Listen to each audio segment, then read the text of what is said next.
did it! Oh my gosh! 72 damage both times. And both times he left damage on the board. Oh no! Why is cards green? Right before his cards green! He got there! Oh. Sick!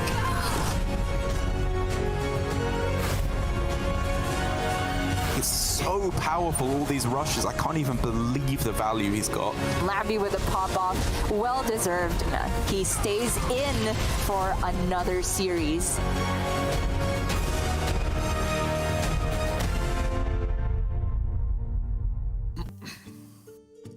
Hello, everybody, and welcome back to another week of America's Grandmasters. In fact, this is the final week of the regular season for our first season of 2022 of America's Grandmasters. My name is TJ. I'm joined by Neil, Lorinda, Bond, helping me guide you through the action today. Neil, how you doing, buddy?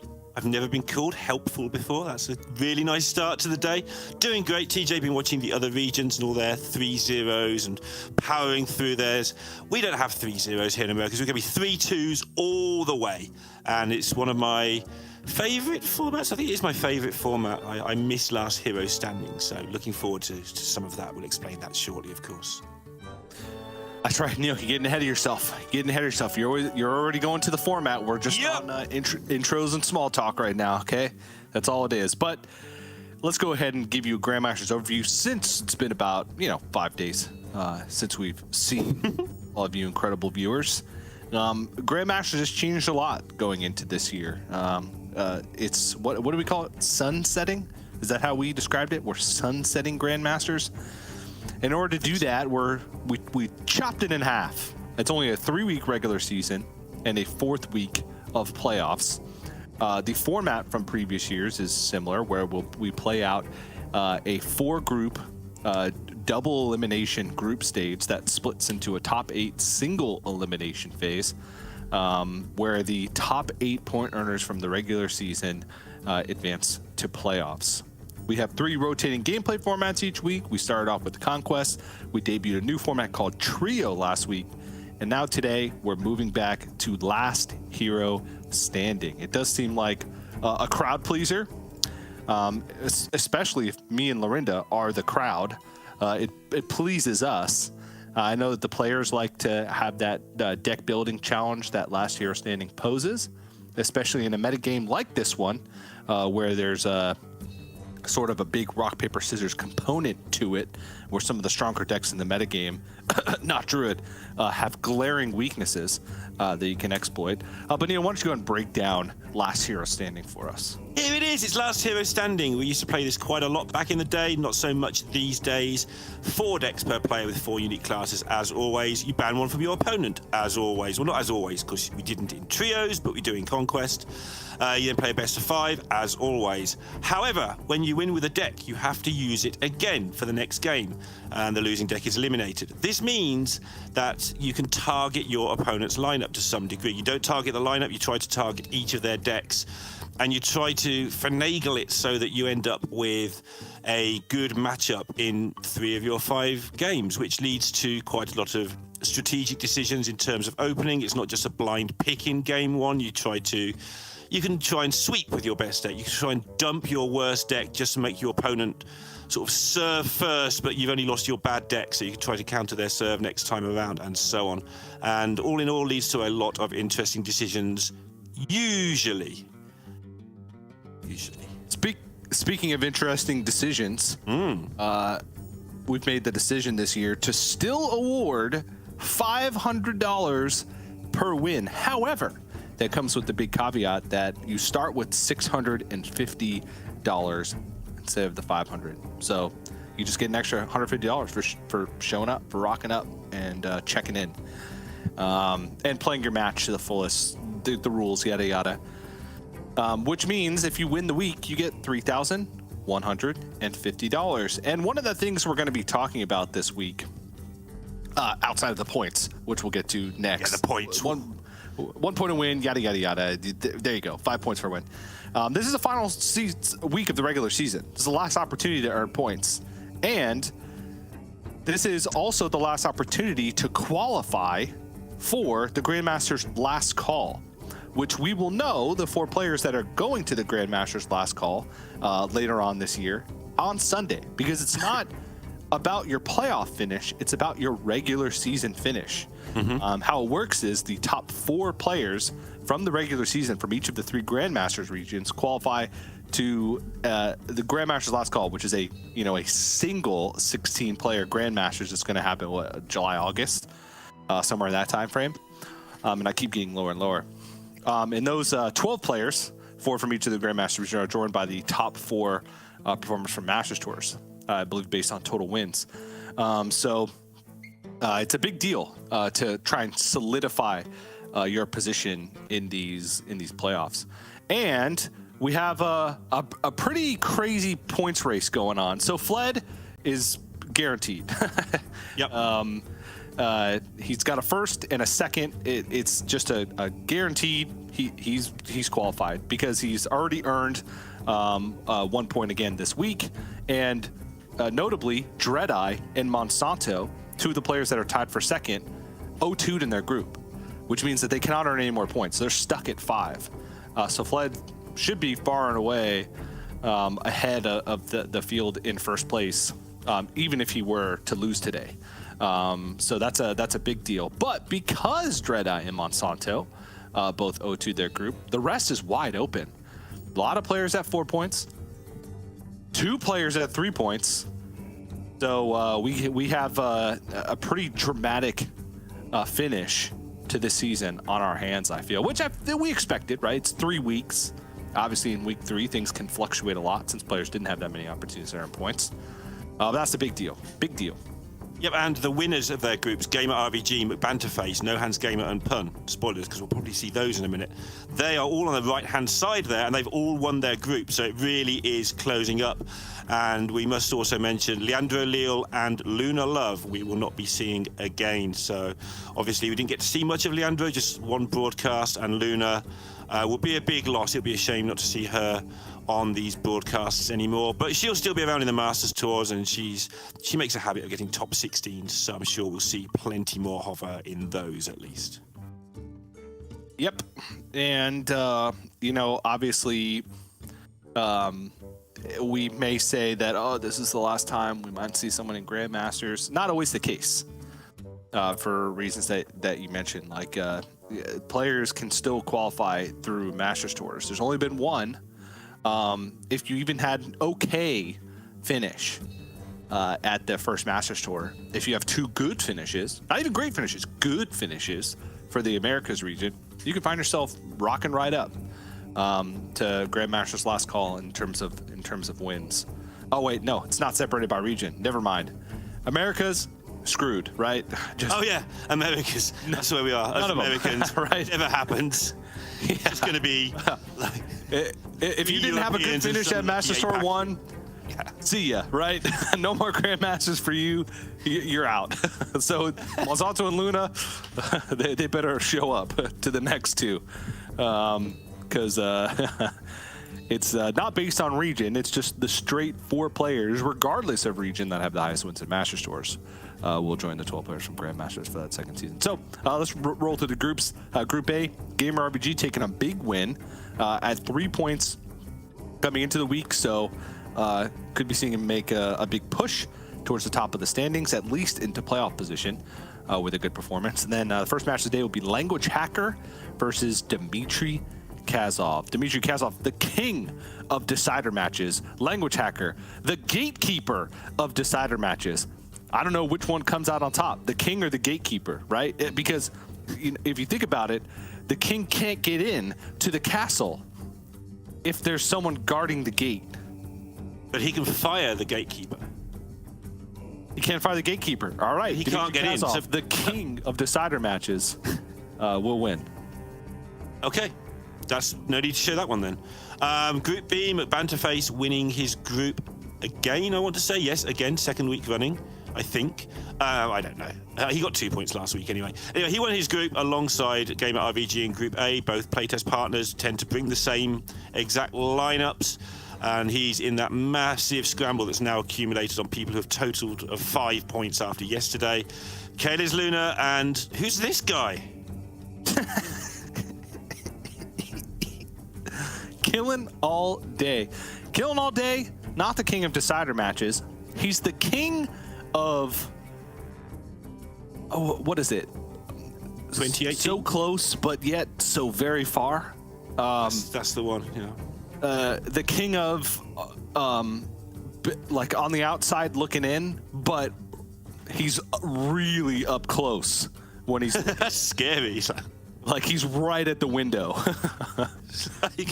like if you slip and fall out of the house or whatever it is that you're in, he's there. Killing all day he's there. Yeah, he's at the door waiting for you to fall out.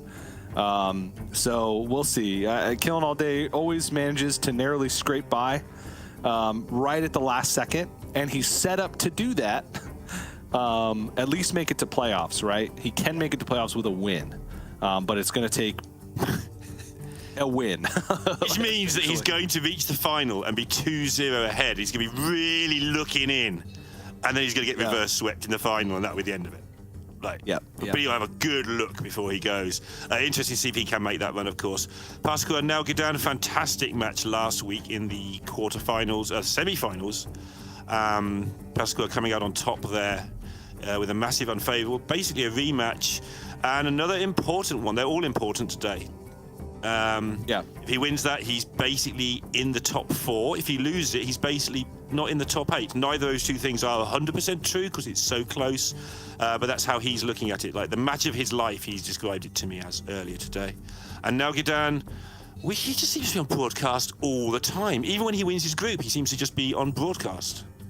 Somehow. Yeah, it's kind of crazy. Yeah, you said everything's kind of up in the air, which is true, and we'll run through it in a second here once we talk about Group D. No Hands Gamer really needed a win. Was at 2 points coming into the week, and has guaranteed another 2 by winning the group, but still needs to keep on winning tomorrow on Sunday in order to have a shot. And then we have the 2 front runners, right? Frozen and Fled. First and second currently with the points that they've earned so far this week. Fled's guaranteed at least 10. Frozen's guaranteed at least 6. So they're both comfortably in the top 8. Fled, I think, is guaranteed first or second. Yeah, without any penalties or anything weird happening, he's guaranteed top 2. The only person who can catch him for top 1 is Frozen. And if Frozen does catch him, and I haven't checked it, but because they're playing each other today and Frozen will have won today, it's likely that Frozen will have the better tiebreak unless they met earlier in the season, which I can't check, but it'll take me a moment. No, he would have the tiebreaker, because tiebreaker's not head-to-head. The first tiebreaker is your finish, correct? No, tiebreaker's head-to-head this time, I believe. Oh. All right. We'll check that later, but I'm pretty sure it's head-to-head now. Okay, and then if they don't have any head-to-heads, then it would be your top finish, which Frozen would then have 2 victories, and Fled would have a first and a second, so Frozen would take the tiebreaker. But he'd have to win the week in order for that to happen. If he doesn't win, even if he beats Fled, if he doesn't win the week, Fled secures that number 1 seed. So he's in a great spot. Both of them are in a great spot, but Frozen is the one that can improve with some finishes. The only player that is mathematically eliminated from top 8 contention is Leandro Leo, who is just locked at 1 point. So unfortunate that Leandro Leo was a new Grandmaster. We only got to see him on broadcast once in week 1, but did bring some spicy lineups. Unfortunate that we didn't get to see them, but I like that he went out swinging, Yeah, and weirdly, actually, because I've been lucky enough to sit in front of all the stats all day, sort of staring at all this, whereas, you have to jump in and just take my word for things. Luna is also eliminated. Weirdly, because she's on 4 points, but because she can't get any more points this week, she is actually, because of who won, rather than her starting position, it's worked all against her, and she now also cannot get through.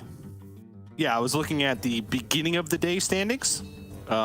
But all those players, a lot of players that were at 4 points, DimitriKazov, Nalguidan, Pascoa, Gamer RVG, Gamer RVG was at 3, have all had a guaranteed point. McBannerface was at 3, has a guaranteed 2. So yeah, you are correct. So 2 players mathematically eliminated.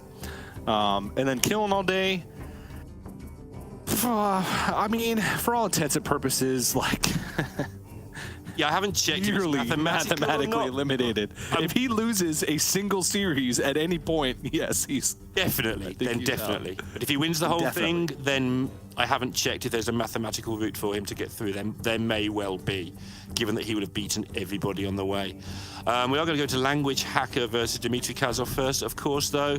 lnguagehackr, third Friday in a row. And like you say, he's kind of the gatekeeper who hasn't got the keys to the gate. The last season was the same, right? He just kept getting to Friday and not really pushing on. Had one or two good weeks. So really needs to come good this week and still in with every chance. But DimitriKazov, I ran out of things to write about him because he changed rooms, so I had to put a third fact in, which is, a shame. Because he hasn't got that background anymore. But 3 and 5 with Burn Shaman. I put that because Burn Shaman's been doing pretty well, but Dimitri's not necessarily had the run with it, and I think he will need to in this match. Yeah, I believe so. It's not really a target for bans in any last year standing lineup. While it does have a lot of good matchups, it's not like that deck that just absolutely steamrolls anything specifically, right?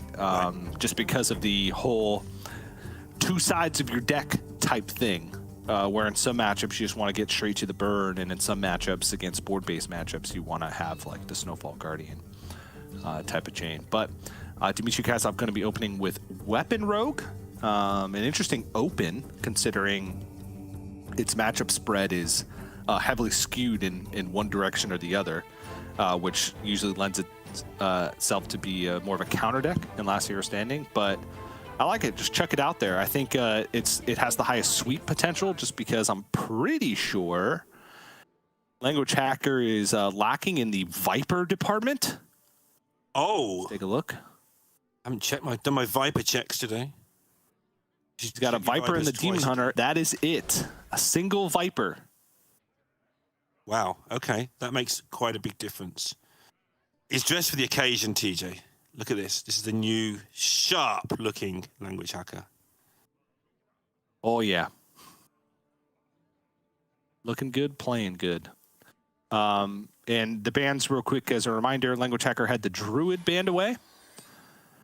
Which honestly just makes sense. Like, we see the players leaving up Druid trying to counter it, and it's just 3-0s so many times it feels. Yep. And then DimitriKazov had the Demon Hunter banned away. So yeah, Druid up to the end of yesterday at least was the highest win rate class by a mile, like 21 and 11. And that's against the people who have chosen to leave it up knowing it's a good deck, which means they should have a lineup to stop it if they're doing that. And it turns out that they don't, on average. So lnguagehackr taking that gamble this time around, not banning the Druid, and let's see how that works out. I can't be critical. He's made a lot of very good last hero decisions throughout his career in various events. But wow, from what we've seen of other people leaving up the Druid, just ban it. Just get rid of that. Yeah, just get it out of here. Like, at this point, even if you ended up bringing a lineup that's supposed to counter Druid, ban it anyway. Yeah, right, because the trouble is, it's last hero standing. It's not like Conquest where you target a deck and it wins a game, and you're like, all right, well, I'm in trouble, but at least it's gone. Like in last hero standing, if it beats the deck you're trying to counter it with, or the two decks, it just keeps beating you over and over again.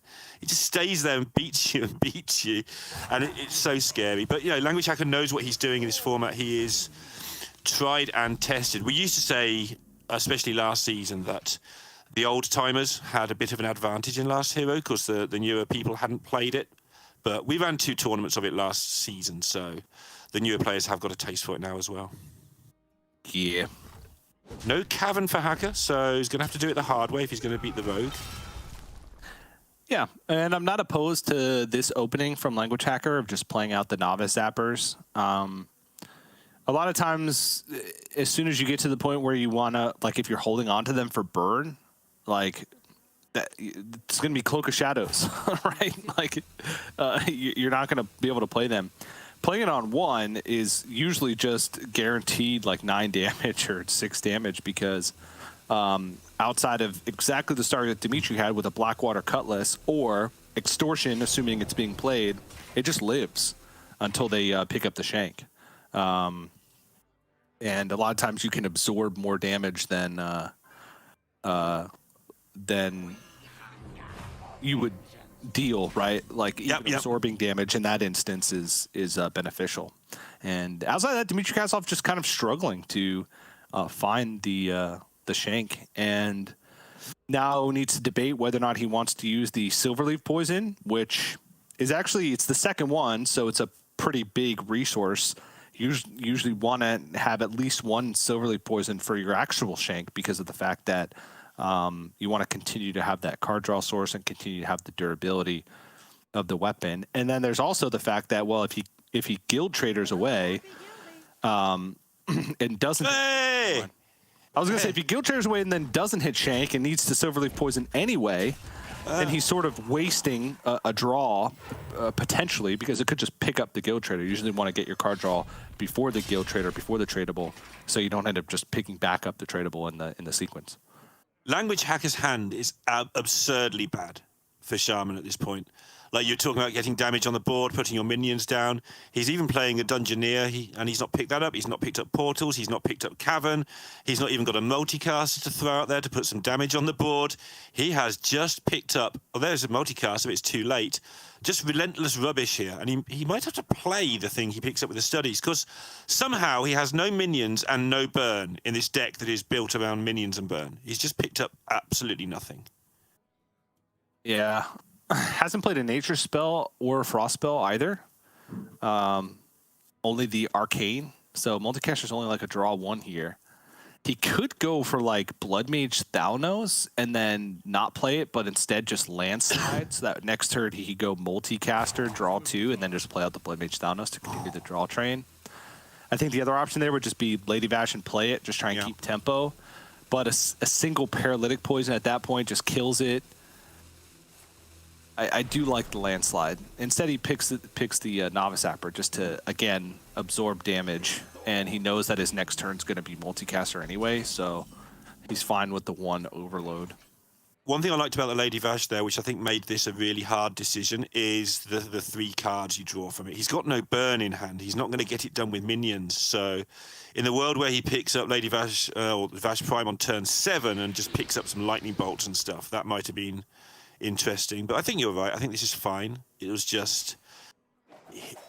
This is going to do a lot of work. And Dimitri can probably not believe his luck at the minute, because what's Language Hacker even doing? Yeah, that's what he's got to think now. Like, do I trade? What's Language Hacker got? He's got to put him surely on some burn spells in hand.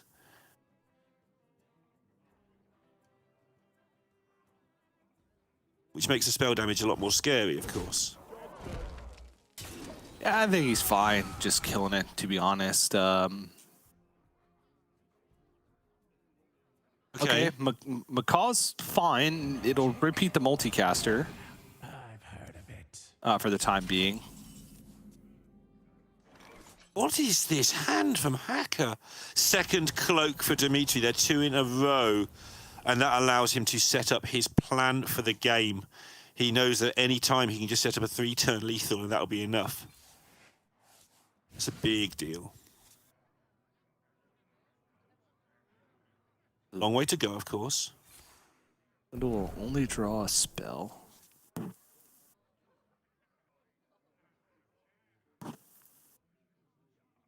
The Guild Trader was picked up in the actual Secret Passage. So if you trade the Guild Trader away, it actually nets you a card, and you'd just be left with the Ooze. Mm-hmm. The Viper. What? Hey! I did it. Caught it. She is saying it on purpose now. I don't know if she always has, but she's definitely doing it on purpose. So it's, you know, you're a trend setter.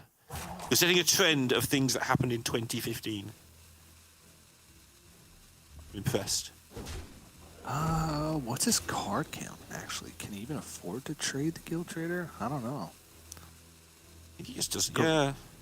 The Garrote, though, being used now, does give Language Hacker an opportunity. It's not a great one with Brukan. Brukan is 11 health gain with the armor plus the healing. And then that can roll into more health gain. I mean, he's got additional turns. Get there? Does he even get to turn 8 at the moment with Dimitri's hand? That's a lot of damage Dimitri's got. Yeah, but his weapon's only 4 attack at the moment. Okay. 20, 6, 10. Okay, yeah.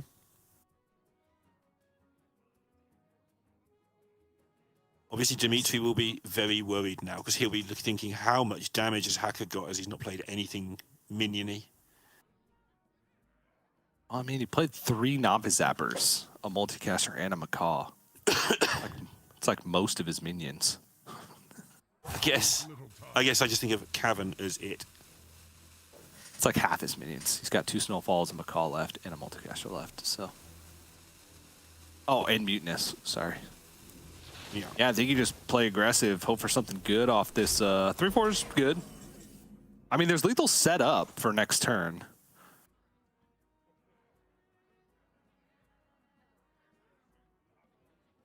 Prep's a big deal. It allows Dimitri to get so much damage out there this turn.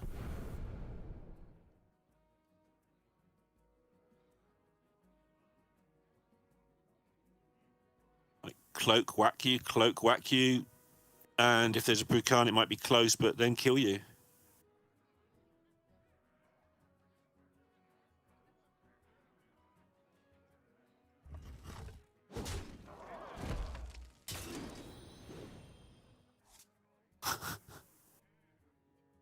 So Cloak happens 100%. Is there a way for him to set up a 2-turn?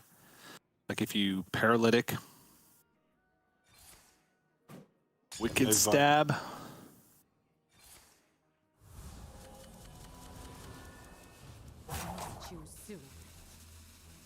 That's a big deal. And the bleeds, not a big deal, but yeah, the others are.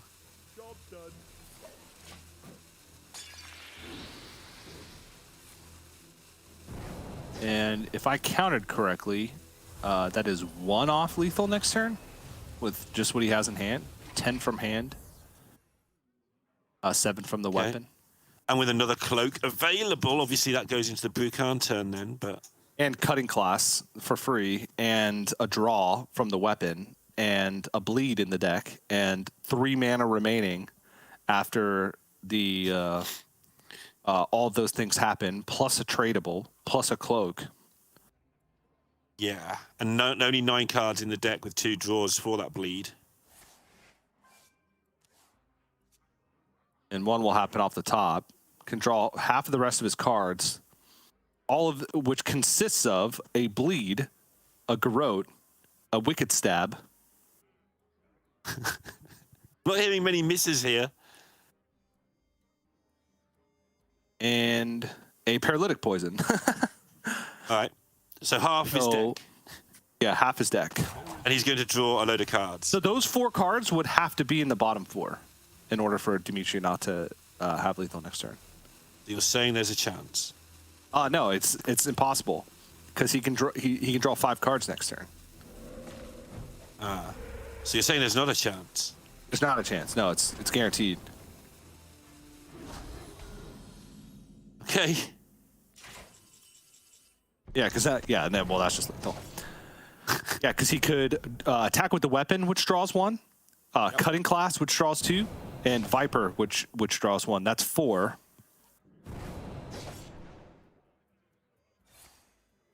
Yeah, I don't think there was a single way that that could have panned out for him to lose that game. And that's rough for lnguagehackr, Mutinous, Brukan in the opening hand, and no Wildpaw Caverns, which is the big one in that matchup in particular. Obviously, he didn't have Viper in his deck, I don't believe. I think the only Viper is actually in the Demon Hunter.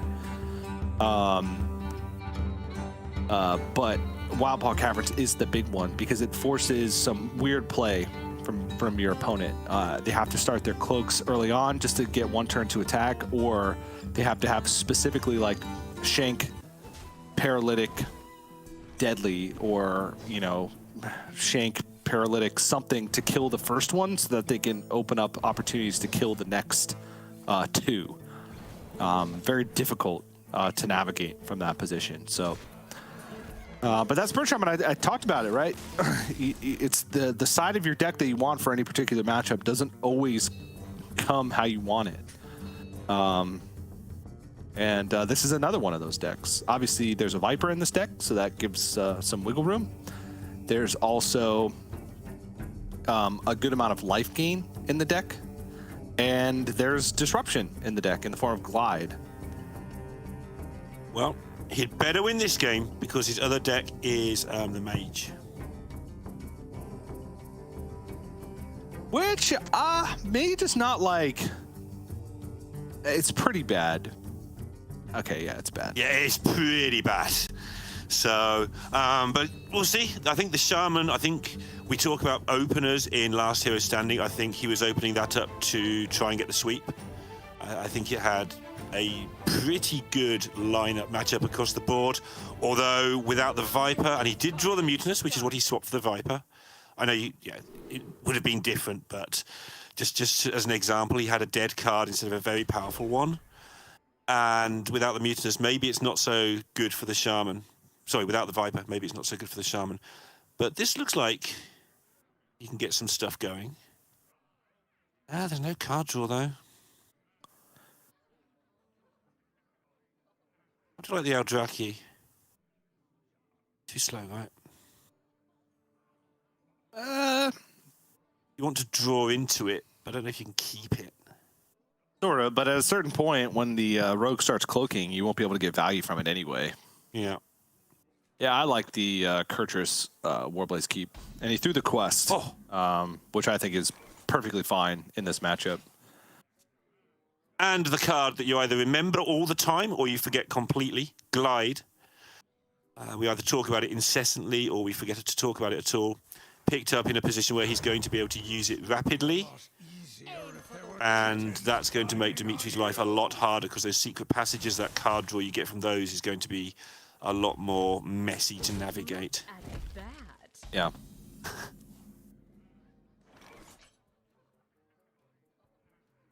Well, this Fellfire Deadeye is going to deal 6. Yeah. No matter what. Dimitri Get him. can stab it once with the dagger up and then set it up for a kill with the shank next turn. But if you leave it up and just paralytic poison it on the following turn, it's going to deal 6 to you anyway. As you can see, lnguagehackr playing the combo, not this 8-mana 8/8 that some people have wedged in their decks. Yep. Stupid card. Who would play that card in any deck, honestly? He's just going to stab it. Yeah, this makes sense. Does it?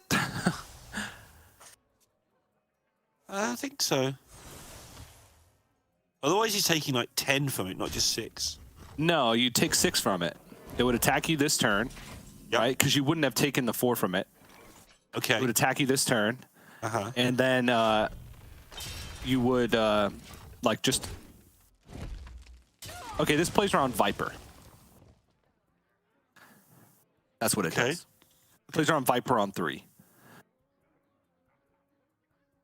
Because otherwise, you just equip the shank this turn, and then you'd paralytic poison the next turn. So you would have taken 6 from it regardless.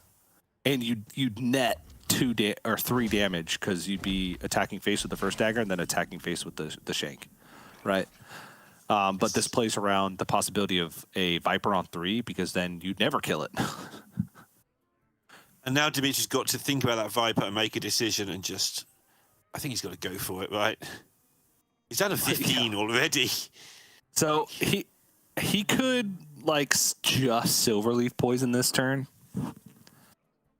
And then attack and see what the draw is. So in this position, I think what he's got to think personally is like, if there's a Viper, do I ever beat it anyway? So many options. Probably not. See what I mean? It's like you're losing to the Viper anyway, so I'll just load it all up and hope. Close my eyes. Oh, he's going with just the paralytic poison. Okay. Okay, he gets second shank. So if there is a Viper, he's rewarded, but there's not currently. And if I'm lnguagehackr, I'm probably not gliding here. I'm going to keep shipping. So Chaos Strike. You say Fury for 1 more turn because that's an extra point of damage. I think you just Eldraki Hero Power. You know, Eldraki Hero Power if you want. Well, before your opponent actually starts cloaking, because they might. Yeah, Got 2 of them. It's the maximum life gain, right? If you Eldraki Hero Power, you're just gaining 3. You still have the spells in hand to gain attack next turn, and you're assuming that DimitriKazov's going to actually deal more damage to you next turn. So he could Chaos Strike Fury to heal back up that damage, and then just look for like the finishing damage on the following turn. Another good reason not to load up the Deadly Poison, actually, because there were worlds where you just get that health back anyway, so... Yep. Not necessarily over 1 turn, but over 2 turns, probably. Yep. And now I think he just has to go. I might be wrong. Maybe I'm just an impatient old man, but I feel like he's got no time. He's got to go. He's got no card draw either, so... Yeah. So next turn, there is 4, 5, 6, 7, 8 damage available for Language Hacker, which then sets, if he goes in with that, then that sets him up for a Fel Barrage at any point for lethal.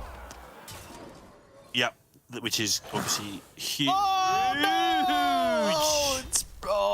That's actually massive. 6 damage. It's massive because with the way that damage was lined up, Language Hacker was just set up for just like Chaos Strike, Fury, Glide. Oh, Gnark. That's damage.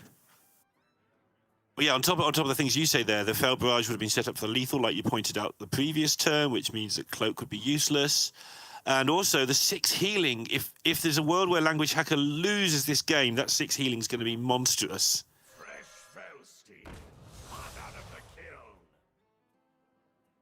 All right, now the big question. Do you go for damage efficiency and Fury plus Hero Power? That would put Dimitri down to 5.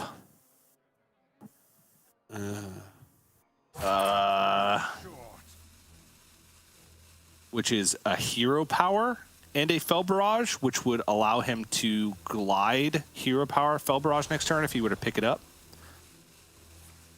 I think you do that. He just wants to get this game over with.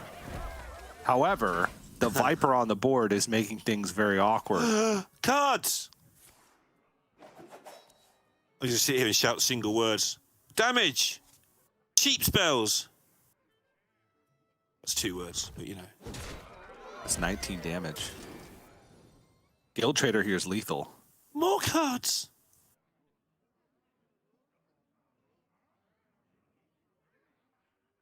Wow, Guild Trader was actually lethal. Oh my goodness.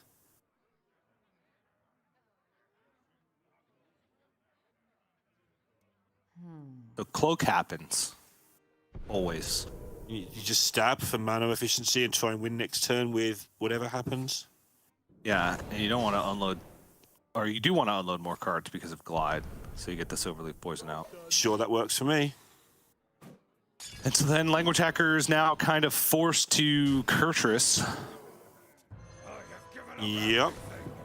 to try and survive and force Dimitri to have the second cloak. Right now we're looking at 12 points of damage. So Dimitri's a Wicked Stab away. Cloak! Cloak is perfectly fine. Oh my goodness. Dimitri can't believe it himself. He's almost embarrassed at this point. I'm sure he'll take it, but he's like, what is happening to me? Wicked Stab, still lethal. Cloak. Too risky to go for it, right? Cloak Passage any card? You just do it like the other way around? Yeah, Cloak, Passage. And Then then try just... and find Stab or Garrote. Yeah. Language Hacker still some outs for lethal himself with Glide if he gets Talented Arcanist Fel Barrage or double Fel Barrage. Cutting class, sure. Wicked Stab, still lethal.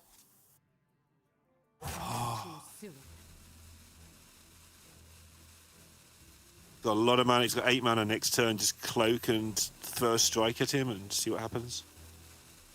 Yeah, just do anything. I feel like I say, see what happens every single turn in this game because it's so unpredictable. That passage is going to be absolutely enormous. Yep. So we're looking at either. Oh no, Language Hacker only has one Fell Barrage left. Sorry, he used one. So the only out we have here is glide into Talented Arcanist Fell Barrage. Yep. And also from where he sat, in some worlds, maybe the Viper saves him, but probably not. Yeah, he could Viper Talented Arcanist Fell Screen Blast also. Oh, he can also just ruin Dimitri's hand.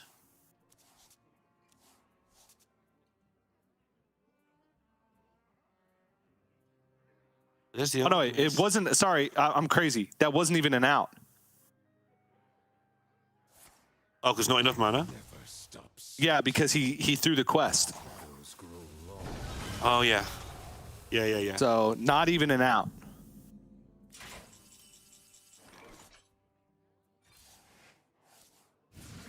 He's looking for any damage. That'll be it, I think, if I can add. I can add, and that is 2-0 to Dimitrikazov. Language Hacker can't believe it, and nothing to do with the draw, just the way he's running in these two games, I think. Just didn't draw the Viper. His opponent did, and now he's got the Mage, and that is really bad news for Language Hacker.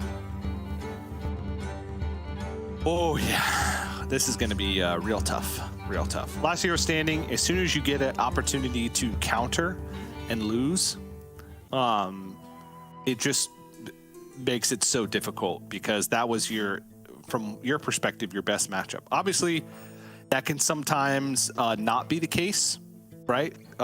If sometimes the way things pan out with last hero standing, if you have like a throwaway deck and you want to try and like get a sneaky win in, knowing that the deck you're queuing is not going to win against anything else, you can do that. But yes, because then you get information. You get information. I think that was Language Hacker's better matchup in this situation and lost with it. So now in a very tough spot, has to go to the Mozaki Mage, which, I mean, I guess there's ways you can build this to have a better chance against Weapon Rogue by putting like 2 Ice Barriers in or something. I don't know. You don't, because it's last hero, so the point of your lineup is not to play this matchup. You're supposed to have beaten the Rogue by now, so you don't have to do this. So just making it a little bit better against your bad matchup tends to be, not always, but quite often just a bad idea in last hero, because the whole point is you don't have this game. You don't have to do this, so why make it better? Yeah. Try and make it better against the decks it's designed to be. You can see Language Hacker's face. It's like, you know, I'm going to play this game of Hearthstone. I've got a great hand, but it almost certainly won't matter. Yeah, he's saying in his head right now, I got dressed up for this. And, you know, we've joked about it a few times, but he has had pretty terrible luck in recent times, at least. And assuming that he does go down here, and it's not over yet because he has got a hand that can at least compete with a bad hand. Yeah, he basically has to hope that the shank is there's a long delay before it's picked up. Yeah. Because at a certain point, if shank's picked up early and you get poisons rolling, you either have to like catch them off guard by going for taking the risk and going for an earlier Mozaki, or they have to like miss cloaks at that point, which is also you know, a tough thing to do. You have to have a good hand. They have to miss shank or miss cloaks, and yeah, that's it. Just those things. You see, they just instantly ignites face rather than anything else. No value considerations at all. It's just, if I'm going to win this, I'm going to get incredibly lucky. So that's how I play it. Yeah. I mean, he didn't have the shank in the opening hand. Like, this isn't like that. I guess, sure, he got the discount from... Yeah. Language Hacker was already expecting the worst. I think he got in his own head a little bit there.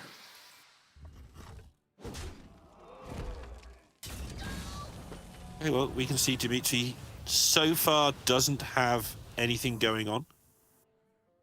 If Language Hacker can have an amazing run of cards and draws and cram sessions and goodness knows what, maybe he can get it done. It is a deck that is very capable of winning on turn 7.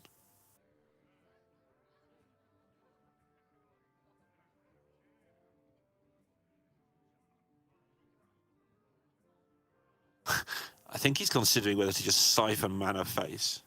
Yeah. It's only 1 extra point of damage from pinging, and you've lost the ability. But the ability's not happening now. You've lost your minion anyway. So, oh my goodness.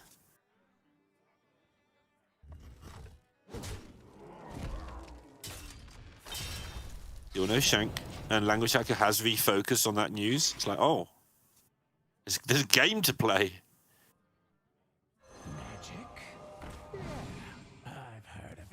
Doing things in backwards order, not in Cantor's Flow before drawing because he's so desperate to get the damage on the board, TJ.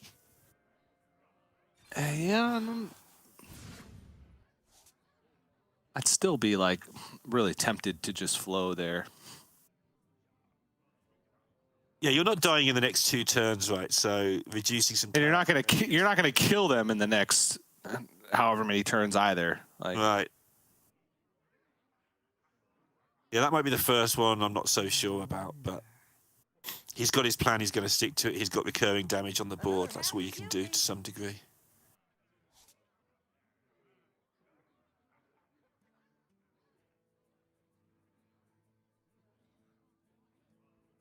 Dimitri really is whiffing here. Like, you can see him, you can see the body language change on both players. Dimitri's starting to realize he can lose this game. lnguagehackr actually like refocused and think, well, obviously my opponent's got a bad hand. Maybe I can get this done.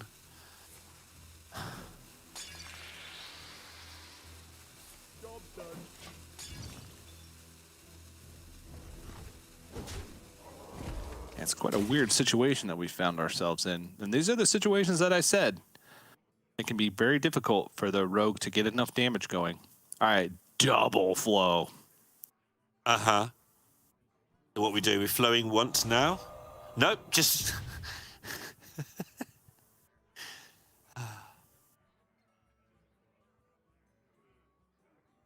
Could he have asked for worse? I mean, deep freeze? Do you ever get to 8? Or do you just trade the amulet? Yeah, you just trade the amulet.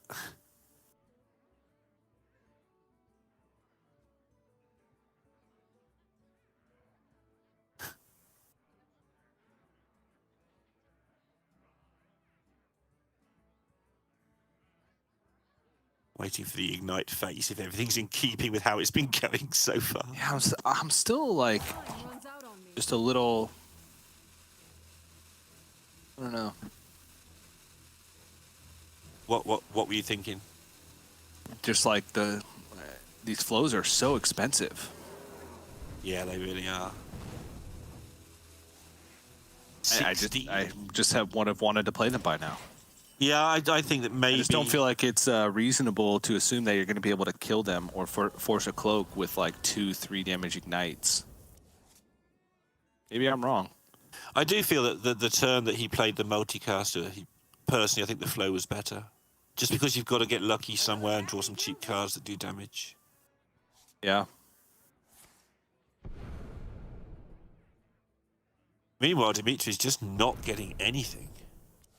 Yeah, he's getting through the deck though, which is important because he can go for a spell damage kill even with no weapons, like as long as he can cloak a few turns in a row.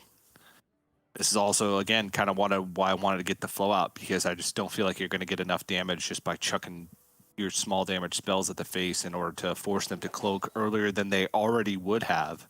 Tank. As opposed to going for just flow, try and hit your Mizaki plus a bunch of really cheap card draw early in the game and go for the cloak faster that way. Any merits to overdrawing here, as in getting just through your deck? Now you've got a shank and a cloak.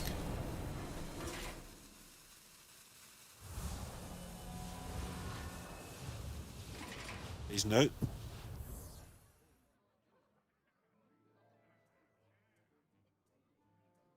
Yeah, I think so too, Dimitri. Did some cards just go missing?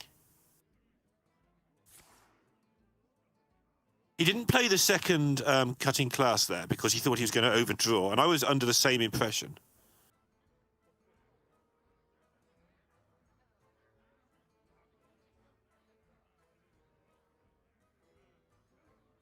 I think you're right. Like, I don't trust me, but I trust him.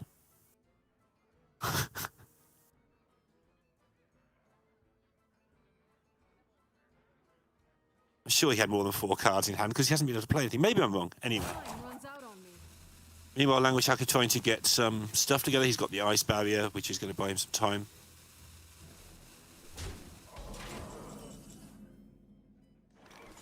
I'm looking back real quick.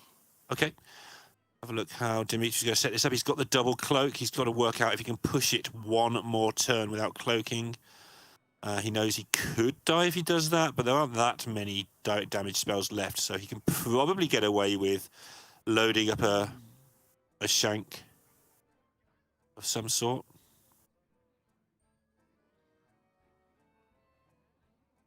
Maybe trading away first to see if he can get a poison on it. Or maybe just cutting classes. I wonder. Dab the minion, just to slow things down a touch. But really, he's going to be looking at that 27 points in 3 turns. And double cloaking like we've seen in the first 2 games. Choose soon. He will pick up some armor if he gets as far as the Scab's turn. He's got all his cards. He's got all of his cards? He had Scabs, Cloak, Garrote, and Wicked Stab pre sequence. Okay. That's weird that we both thought that. Like I say, I don't trust me, but I do trust him. Maybe he's responding to something else. I think Good. that's correct. I'm glad he's got his cards. Much easier to Can't play happen card game. sometimes, though. Yeah. Looks like he's going to take the course where he cloaks twice now, gets what he can in, and gets himself to Scabs. That extra damage.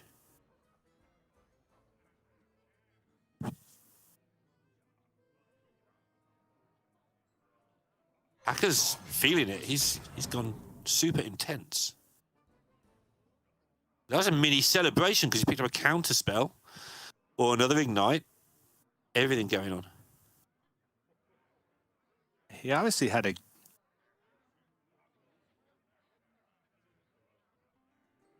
game plan with the way he played that I was not privy to. I mean, his opponent didn't pick up a shank for 5 turns, 6 turns.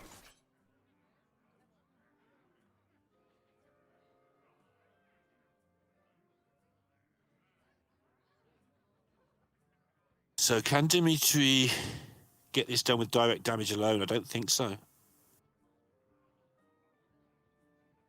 wonder.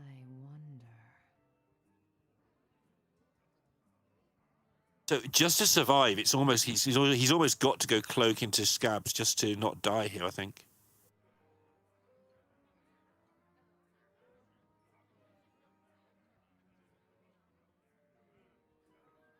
I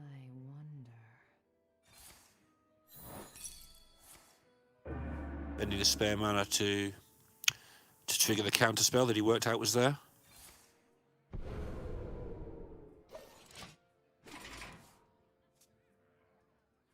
Keeping the guild trader for the spell damage for later. Because his only win is probably something like stab, stab, sinister, sinister. And you're going to need some spell damage to make that work.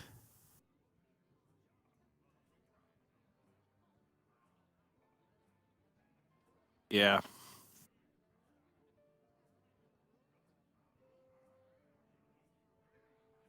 Hacker actually has very little damage in hand. This is a throwback to how he's been playing the game, of course. Yeah, well, I mean, and the deck just has very little damage, period. Yep. Rune Orb deals 2. Sometimes you can find additional burn. Ignites, if you're going for this game plan, the maximum damage you can ever hope from your Ignite is 3. And then you have Siphon mana. He's going to get at least one flow out right now and try and draw. The goal is to try and find lethal for Scabs. He's bought himself enough time with this sort of minion-based, burn-based strategy by forcing cloaks out of DimitriKazov quite early on in the game. And now we've reached a point in the game where lnguagehackr, Mizaki is just a lot of damage from hand by itself. I mean, even just if these minions stick, it's a lot of damage from hand. Bleed. Okay. Got to be Scabs. Can't take any more minion damage, doesn't have any more cloaks.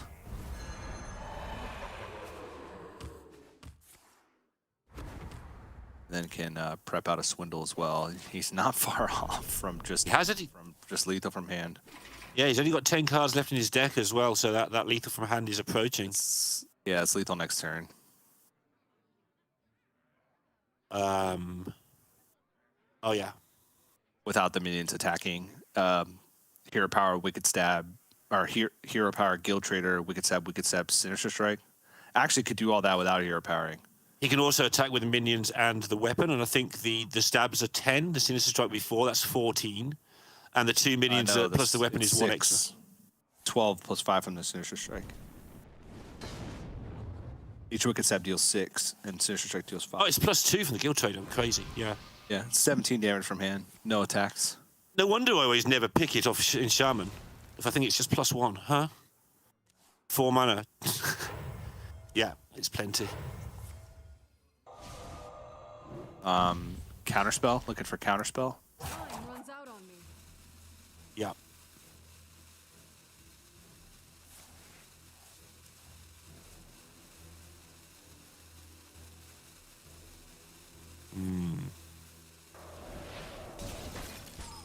What a weird game, but it just shows how unfavored this matchup is, right? Dimitri's had an absolute nightmare of it.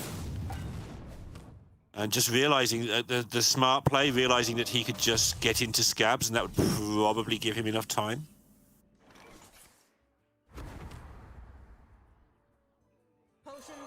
And there we go. lnguagehackr loses 3-0. It was kind of struggling the second the Demon Hunter went. Dimitri punches the air. He lives to fight another day. lnguagehackr gives us a goodbye wave, and he will be sorely missed. He's been a massive part of Grandmasters right from the start. He commentated 3 weeks, I think, at the very start of Grandmasters.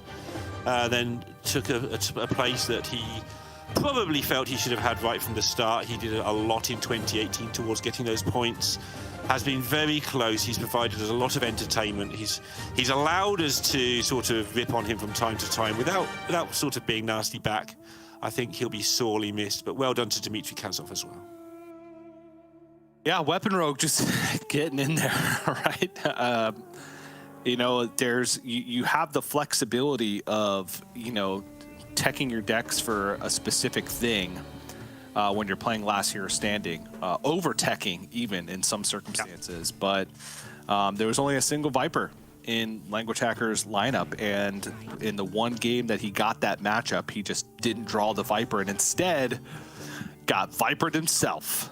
And from there, Dimitri just had, you know, just some decent matchups, right? Burn Shaman versus Weapon Rogue is essentially a toss-up. It's pretty much 50-50. Mm-hmm. Demon Hunter with a Viper, I think, is a little bit favored, and then the Mizaki Mage is terrible. I think it's the single worst matchup for Mizaki Mage. I think with a significant sample size, I think it's like a between 15 and 20% win rate for Mizaki Mage. So I don't blame lnguagehackr for trying to go for a little bit of a different strategy, not sticking to the primary game plan, but instead trying to focus on a minion-based plan, and then just hope that the Scabs wasn't there, or that the damage wasn't there, right? Yep. You could see that he was kind of mapping out his turns. All right, he needs, like, doing the checklist. This forces him to have Cloak now. This forces him to have second Cloak. This forces him to have Scabs. In that final play, when he went for an Encounter's Full plus draw, he's like, okay, this forces him to have the damage from hand, or else I kill him the next turn. Or very likely, right, if he picks up Mizaki or another Counterspell or another Ice Barrier. Not Ice Barrier. Ice Barrier wouldn't have mattered because Dimitri was never proccing it. But he gave himself the checklist of, all right, he needs to have this, he needs to have this, he needs to have this, he needs to have this. But at the end of the day, it's weapon rogue. They have a ton of card draw. He did have it.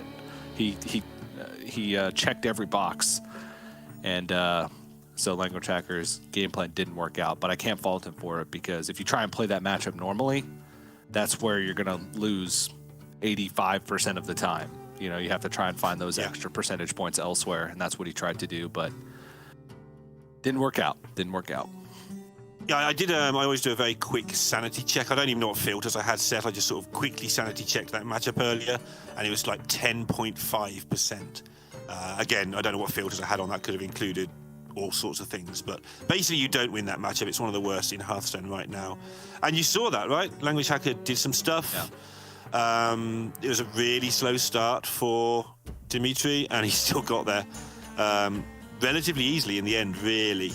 And yeah, it's a shame to see people go.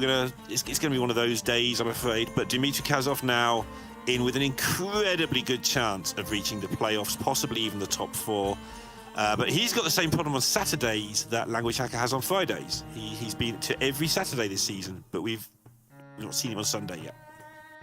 Well, every Saturday for 3 weeks, this puts you at 6 points, which is pretty good, right? So that's not terrible. It's just not ideal, I'd say. So, but we'll see if DimitriKazov can turn it around the final week tomorrow. And you know, props to Language Hacker for hanging in that one. And if it makes all the players that we see play for the last time in Grandmasters today, if it makes them feel any better, it's only 4 America's players that actually make it to the next season of Grandmasters.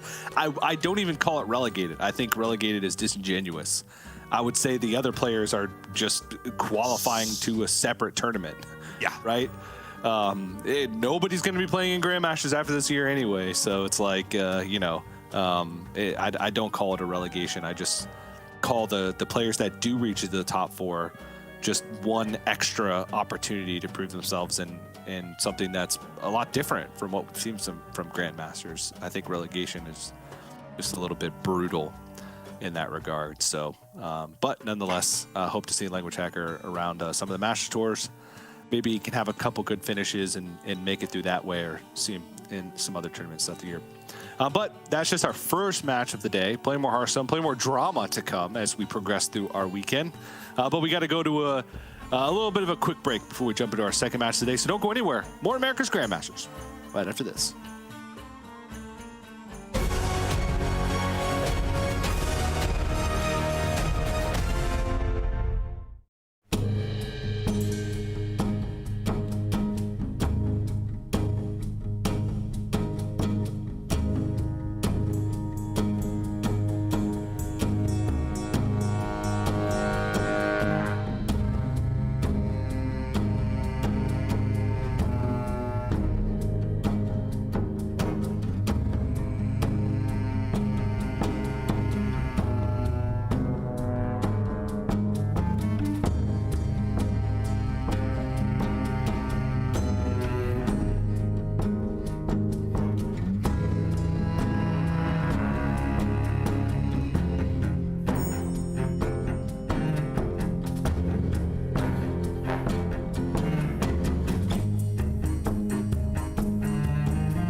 Welcome back, everybody, to America's Grandmasters. The final week of the regular season. Just Friday, though. Just day one. So don't worry if you think that, oh, no, it's the final week. There's not much Hearthstone left to watch. But trust me, there's plenty of Hearthstone left to watch.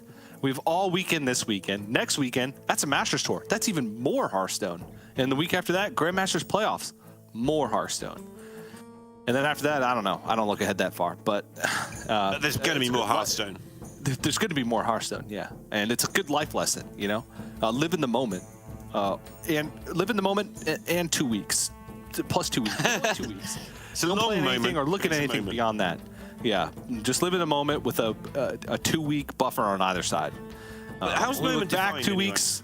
Only look forward 2 weeks. There you go. My words of wisdom. We got CaelesLuna versus killinallday coming up next, Neil. killinallday has been living in the moment for about 5 years now. And he's going to be living in the moment again. We're also going to get to see something for one last time, probably on the player screens. But CaelesLuna, relegated last season, came straight back up and still has a chance. But both these players not got many points. I think either are going to have to win the tournament to have a realistic chance of progressing. But the good news for them is one of them's going to get onto tomorrow, which is a good start. Yeah. One of them moves on to tomorrow. The other one is out.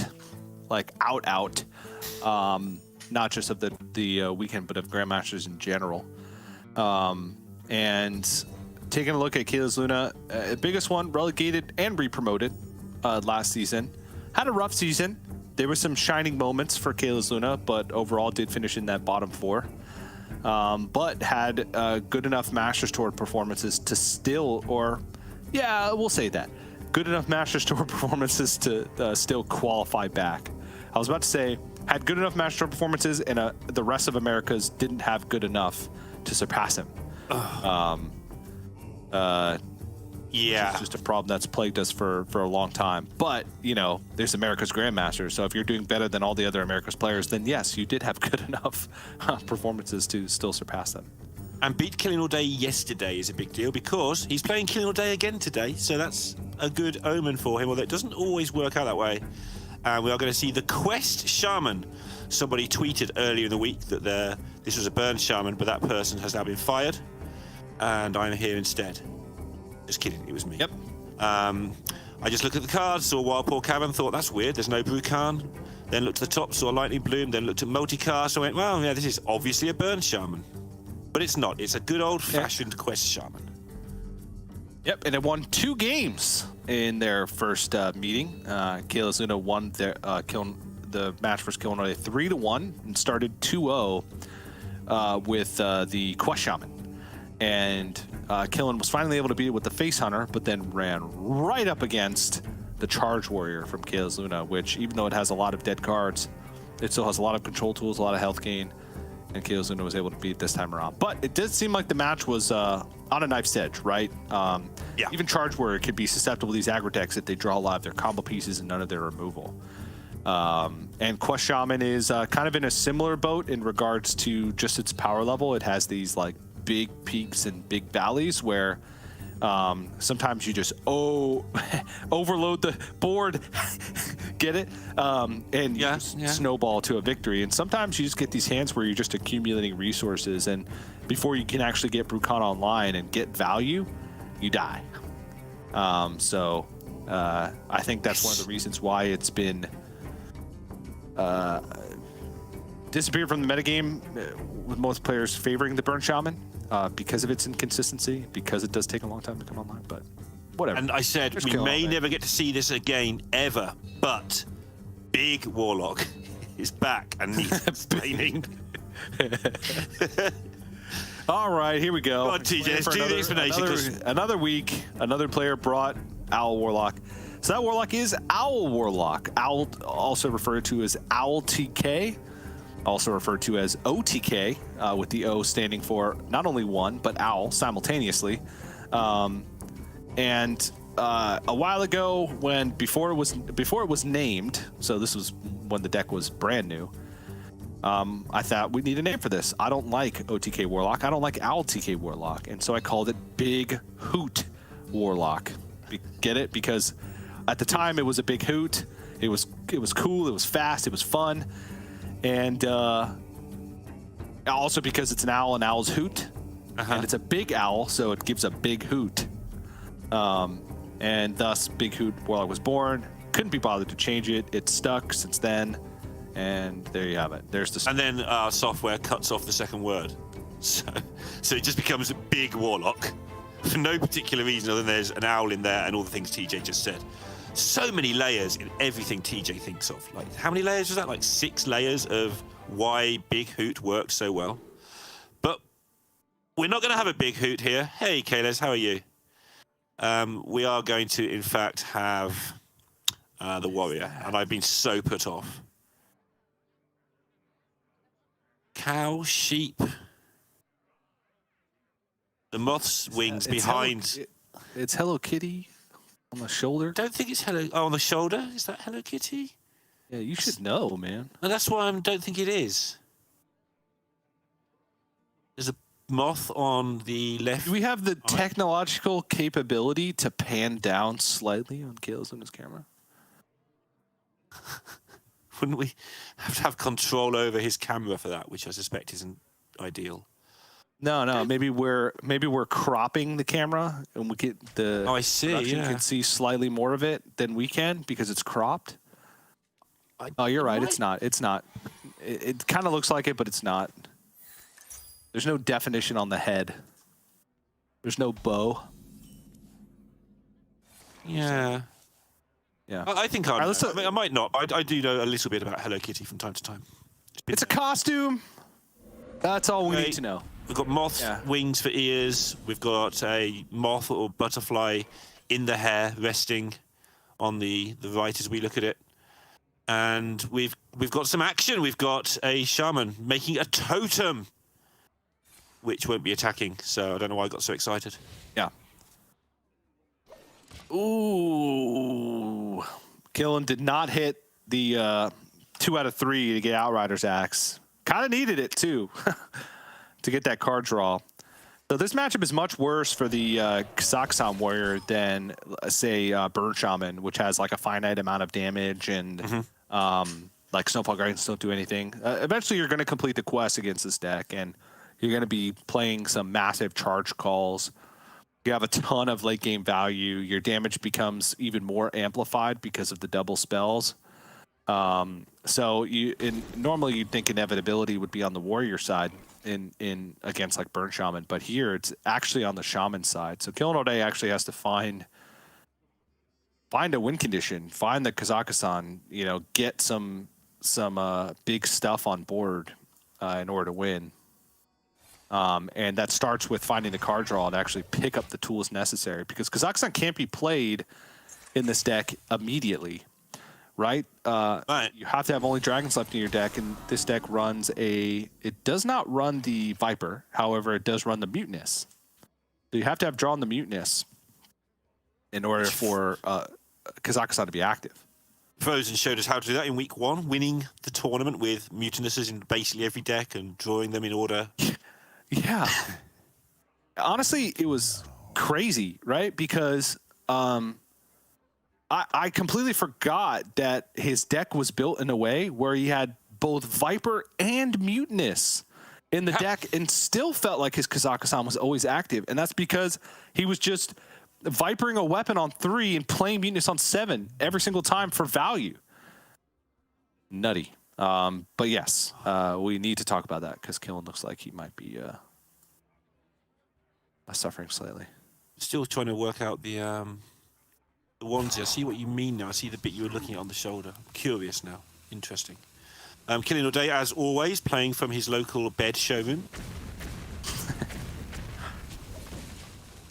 It's just not human. Nobody has a room that tidy. Dimitri does now. Yeah, confused about that. He's gone from like the world's most interesting room to, replacing killinallday as the world's most straightforward room. That's because Killin's thoughts are so organised and his bed's there to match. Yep. Pressure from CaelesLuna Doesn't look a lot, but yeah, this is the start you want as the burn shaman, and like you say, this is just the start of it. In the quest shaman, it's going to be infinitely more resilient. So having a nice cavern on 4 just to start it all rolling is pretty handy. Yep. I've got to pay attention to quests. Oh no.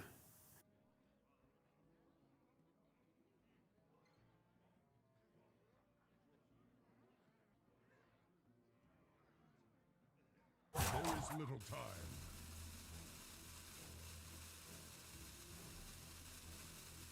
Sure. Make this board resilient. Get some chip damage in. Ooh, making use of the spell damage. Nice. All good things.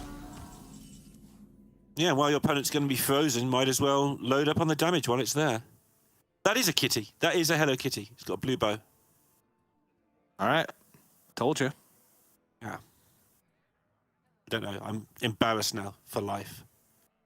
Next time you'll believe me. Bow's usually red. It just caught me out.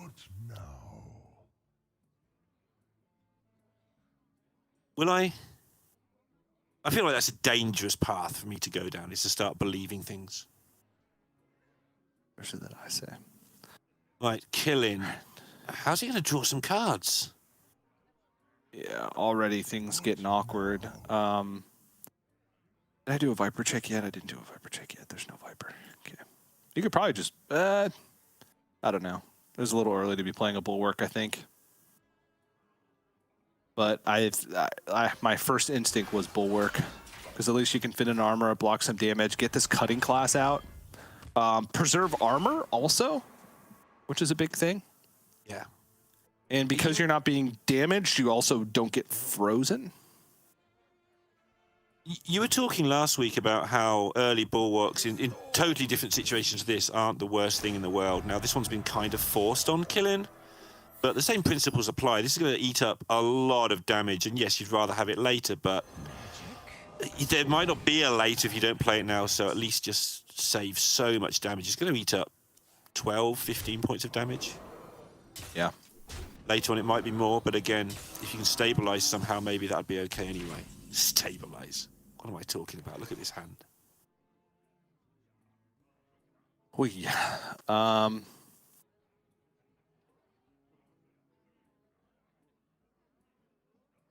Even Blade Storm to be able to go like Blade Storm Rancor here. Just leave the Raptor. There's nothing. There's no brawl. Can go armor up, a Nixian Drake provoke.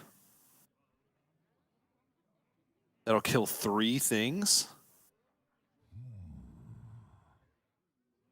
Okay, I can't see anything better. It feels like there's no removal, so anything that kills anything feels good right now. Armor up, a Nixian Drake coin shield slam. Could also just trade the heavy plate because there's so many outs. But then you lose Not the really that many. There's not really that many outs, so it's just brawl. Yeah, I guess the Blade Storm's just not good enough. Oh my goodness. Yeah, he wants to hold the provoke for the Onyxia because it's just a board clear. I guess that. Yeah. I guess he's on 30 with 3 charges left on the weapon, I guess. Sure. It's just like, this isn't the part where you should be struggling against. Right, this is the easy bit. Yeah.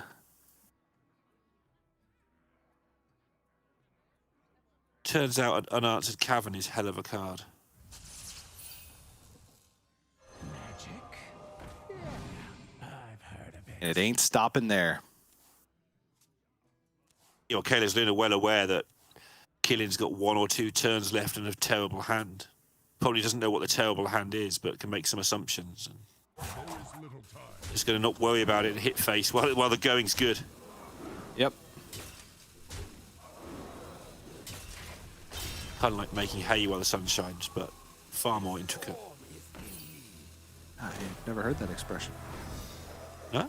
Make hay while the sun shines? Is that a British thing? Perhaps it is. Possibly. But Caeles is hitting killinallday with the Haymaker right now. All kinds of stuff going on. Setting up lethal for next turn.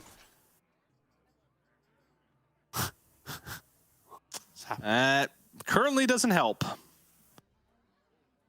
Unbelievable.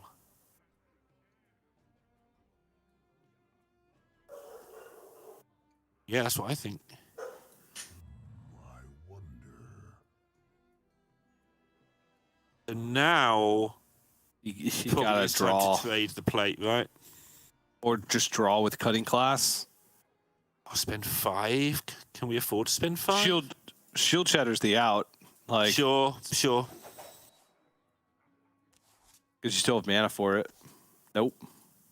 Blade Storm removes 3 and makes space for Fireheart. Not that it matters, but yeah. I must choose.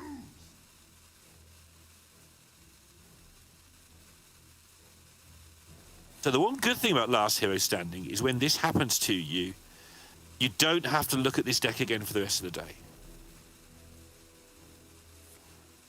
We've seen games in Conquest where someone loses a game like this and they have to play the deck again. It's like just a sad experience, but yeah. And hoping this is enough. Don't think it is though. Plenty of damage in hand.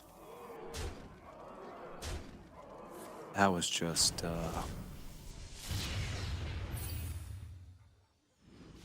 brutal. Yeah, fans of Control Warrior expect things to like not go like that. They expect, oh, I'm going to kill your things, then I'll get some armor, then I'll kill some more things. Not, I'm just going to look at a handful of absolute rubbish for the whole game.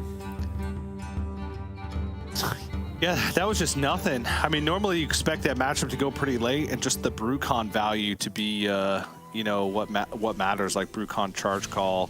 But that, he just got run over, just couldn't find any removal. Whew.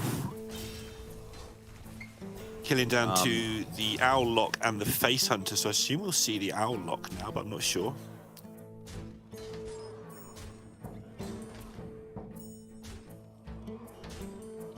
Let's see what he queued up in game 2 last time. Yeah, it was Owl Lock. And it makes sense. You have a ton of removal for the early game stuff. You usually want to kill him around the time that they would start getting Brucon value, right? Yep. So that makes sense. CaelesLuna sending out the Love Hearts after one game. What if he wins the whole tournament? What are And we he's going going to to be get? sending out a lot of hearts. I guess. Here's the big hoot, Warlock. Haven't seen much of this. Week 1, I felt like we saw it all the time, and then it's just vanished from the meta. Not a very good sweep deck, quite an easy deck to counter, so not really set up for Last Hero Standing. This is the only Warlock in any of the 3 regions. Killing all days, so... I mean, it does make sense. Like, the OTK Warlock, while even its good matchups can sometimes be difficult, it does have, like, a polarized spread, though it's more skewed towards negative than positive. Yeah. But it would make sense as a counter Q Last Hero Standing deck in that regard. I just think its power level is, you know, not quite where you'd want it to be in general for just a competitive Hearthstone deck. So we'll see, though. Not a matchup you see very often, but one that I fear. Obviously, Killen lost this in their first meeting, but I think that as long as you can deal with like those first couple boards or maybe dodge the Wild Ball Caverns, you can get there. All right, that's a hand for CaelesLuna. Want to put some early pressure on, that's the hand to do it with. Interesting to see what he keeps. He'll know more about this matchup than I do. Excuse me. Killing a bit of a hodgepodge, needs to decide which way to go with this deck. Or this hand, sorry. There's the big hoot. It's hooting. Greetings, Hooting. friend. You don't want to hoot too early. There's also a lot of disruption, randomly generated disruption that you can get for the owl in this matchup. So it is a matchup like most matchups that you want to make sure that you kill off your owl in the same turn. Plenty going on for CaelesLuna. He likes this hand. You can tell by the massive grin across his face and the fact he pumped the air. There's a Wild Paw Cavern. Yep. Make turn 3.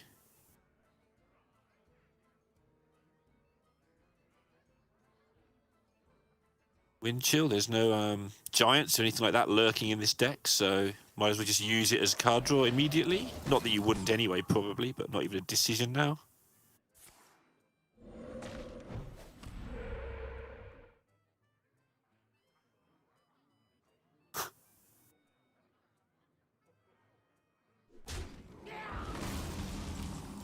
Big thing Killinall's looking for is the rod.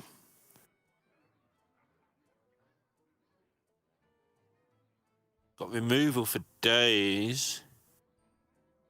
Get the null out as well. So, occupying the board's pretty nice for him. And at the same time, jumping hand at this stage to try and prep for Tamsin is, worthwhile. Even though it has 2 more turns, or 1 more turn, I guess, before it's able to be played.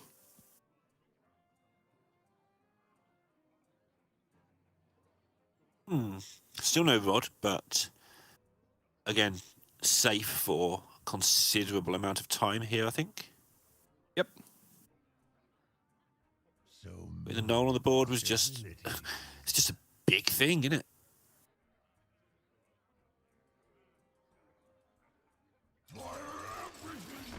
Gonna go touch now. Okay. This is cool, because it does, again, make hand space for the Dreadlich Tamsin, which is important, very important. And now it's CaelesLuna who is going to struggle to get the board over the next turn or 2, potentially, which obviously is a massive deal because that's kind of how he's going to win.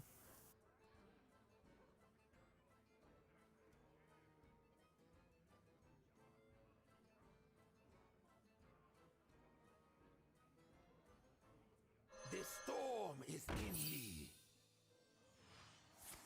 A load up. Close his eyes and hope it all goes away. Like any good Hearthstone player would. It's a pretty good board. I mean, yeah, this plays right into Tamsin. Oh, the rod. Oh, no. It's such a juicy Tamsin, though. It really is. Oh, the most awkward timing for the rod. You want to get greedy so much. So Did I did a Viper check already. There's no Viper. Oh, I think you can do it. I think you can do it. I think you can get away with it. I think the way he's had the early advantage, I think you get away with it too. I want to play the rod. Everybody wants to, but is it sensible? I think it might be sensible. I wonder.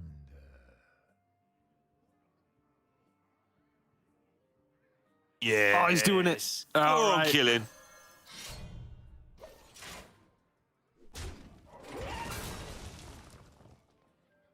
Nothing important. He's only got to win the tournament, so decisions, whew, you know. Who needs him? I've made a few. The storm is in me. It does look like CaelesLuna's going to go in here. Pop Yeah. off, as they say. Maybe. Ooh, and it's playing. Oh, it's playing right. Oh, it's playing right into the Tamsin. Oh, it's getting. Oh, it's playing right in there. Oh, and he trades too. Oh. Oh, he's playing right into it. Oh no.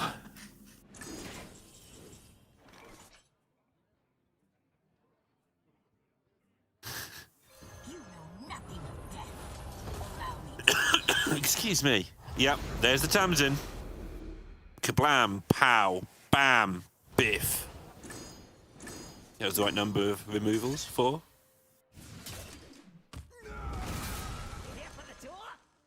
You've got space for a splat later if needed.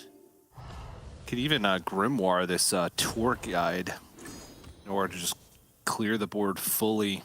Thank you for your service. Works out quite nicely. Yep. CaelesLuna's got the reload lined up. Fireheart as well. If things start to matter. Whoa. Yeah, it's always always right. It's Quest Shaman. button. It's just always press the right hand button. You pick both and you look at them later. Yeah.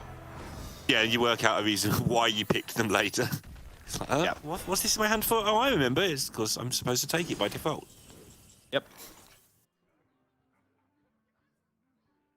Killing not a million miles away now. That's a long way. That's, a stupid phrase. You ever thought that was a stupid phrase, TJ? No. Like, he's not a million miles away. Like, that's 4 times further than the moon. Of course he's not.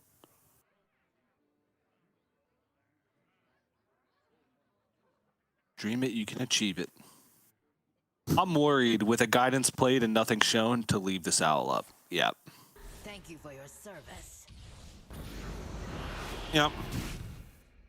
Makes sense. It went face! Silly owl. Oh, now he's got Wind Fury and a buff on this thing, right? I guess it's not as exciting as I thought, but yeah. Yeah. Quite exciting for a minute there. I mean, I know enough about Instructor Fireheart that this is lethal every time.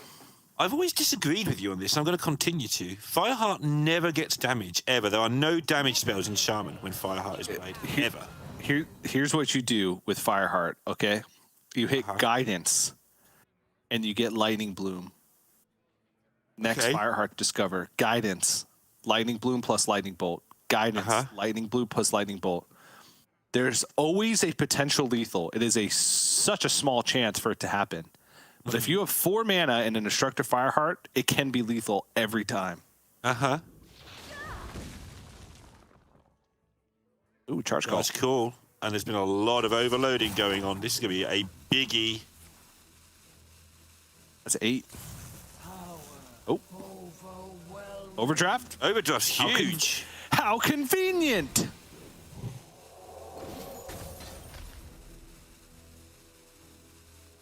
Wind chill just because you want to buff your doofus. Yep. 8-12. Wait, this is just lethal. We're killing it this game. We're so good at Warlocks. We did the thing again. Oh my gosh. I said he wasn't a million miles away. You know. Oh my gosh. Because he actually has he has the mana to be able to, because he has the coin. He can actually go full cost Phylactery into full cost School Spirits, which is 8 hits. As if he can only go, if he can only go, yeah. And guess what they're going to show in the break? It's actually just lethal with. Oh no, yeah, he needed to be able to coin out the other thing because he had the extra mana. All right, well. And in the break, you will see TJ talking about Sapcasters, and you'll understand why that's so immensely funny to us both. Well, that one I looked at his hand and I was like, yeah, he's really close. He just needs like 1 additional mana. Yeah. But with the coin, he actually didn't need the additional mana. He actually had perfect mana expenditure in order to be able to get it done. So Anyone could see that was lethal anyway. We were looking at the interesting, it's always 4 mana is almost always lethal with Fireheart. It's far more exciting, especially as it is going off. Things were happening. yeah. That's my excuse, and I am sticking to it. Things have deviated from the course of the first match that these two had played against each other, where CaelesLuna got a 2-0 lead with the Quest Shaman, and only eventually fell to the Face Hunter of killinallday. So now that can skew things quite heavily because we're a full deck off from where we were previously. So we can throw that result out the window. In fact, I was planning on doing that anyway because all that matters is this one game until the next game. But for right now, all that matters is one game. It's going to be the Druid for CaelesLuna. Now, if you're a fan of Druid, you might think you're going to see a lot of Druid this weekend, but you would be wrong, because almost everybody is banning the Druid. So if you're a Druid fan, enjoy the silliness right now, because you might not get many chances to see more Druids. No. This is incorrect. Okay. It is correct that it's being banned a lot. However, you're going to be seeing just the same amount of it as you normally would, because when it's not being banned, it's winning. That is also true. So we're going to be seeing it just the average amount. Okay. CaelesLuna shake of the head, but looks pretty all right. I was going to say Killing's hand wasn't doing much, but picking up the backfire is okay. Warlocks always get what they want because of the tap anyway.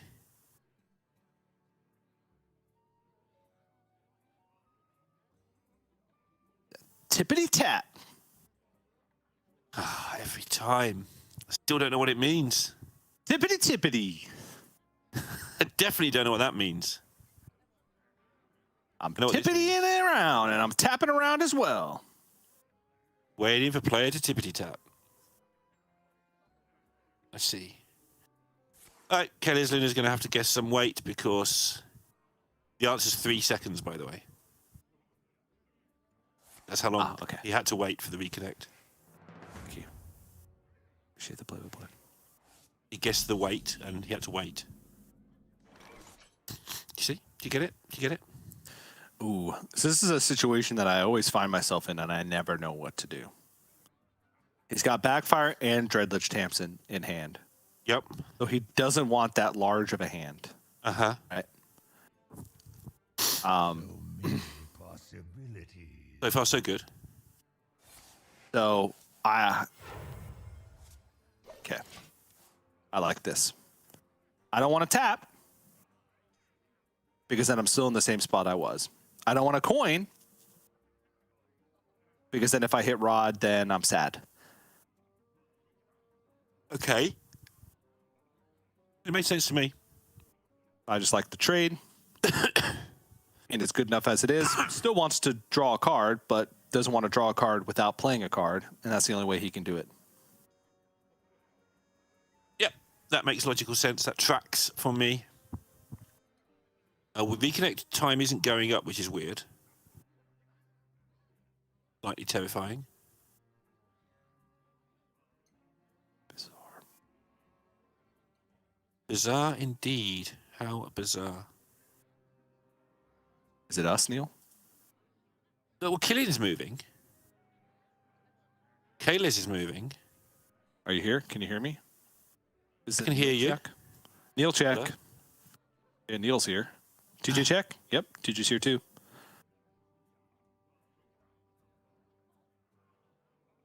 I'm unsure.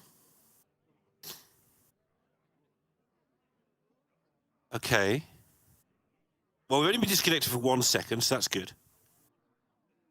Because in this cast, you see, this is how the America's broadcast works. So 1 second in the real world is 5 minutes in the America's broadcast, because of how me and TJ, the time zones we live in. Right? And as we know, all that matters is this second.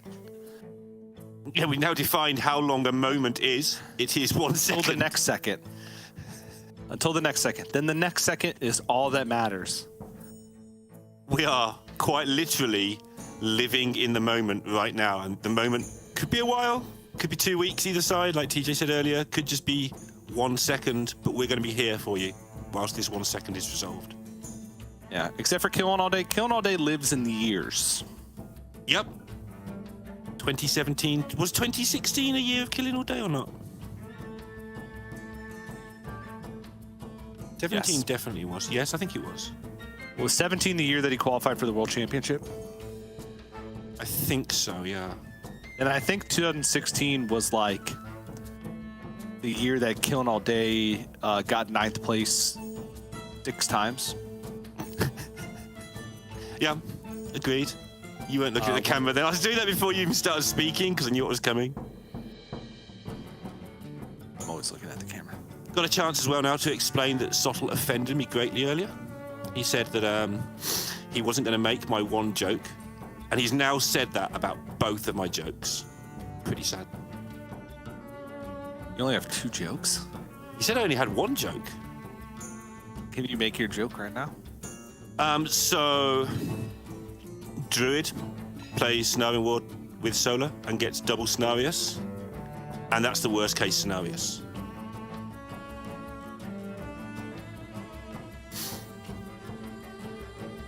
I don't get it. It's fine. You don't need to. Change. Because my people out there, they get it. Every 3 weeks for the last 5 years. I thought I was your people. You're my people in here, in the moment. They're out there. I can improve your joke, okay? Knock knock. All right, let's improve it. Who's there? Knock knock. Who's there? Cenarius. Scenarius who? No, it's just Cenarius. Pretty good. I got another one. Okay. Yeah. I'm not going to fall for it this time. Come on. A polar bear walks into a bar, goes up to the bartender and says, "I'll have a gin and tonic." The bartender asks, "Why the big pause?" The polar bear says, "I was born with them." Very good. Very good. All I got. That's my one joke. It's a hit for the polar bear fans out there. We're getting there. That's 2 jokes. How many more jokes do we need? That's my only one. I use my entire joke arsenal right there. So, horse walks into a bar, orders a drink, and the barman says, "Are you an alcoholic?" And the horse says, "I don't think I am." And he vanishes in a puff of smoke. Because that's a play on "I think, therefore I am." But if I said that part first, that would have been putting the horse before Descartes.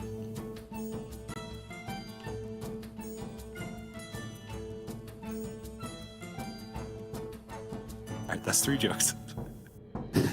Yes, and we All are right, going we're back. saved. We've heard. We're saved. What's happening? There's an arrow pointing at a Moarg. The Moarg's flashing. The players reconnecting. And we're 2, gone. 3, 4, and we're gone. Well, we're making progress here because the first time this happened, we had a counter. Okay, then we made backwards progress. The second time it happened, there was no counter. And now the third time it happened, we're back to a counter, and I'm pretty sure the seconds were counting faster than actual seconds. So I would call that progress. Yeah, because they're actually counting seconds in like what felt like real American time. Because of us Americans here. And we're back! Here we go. The Moarg has vanished.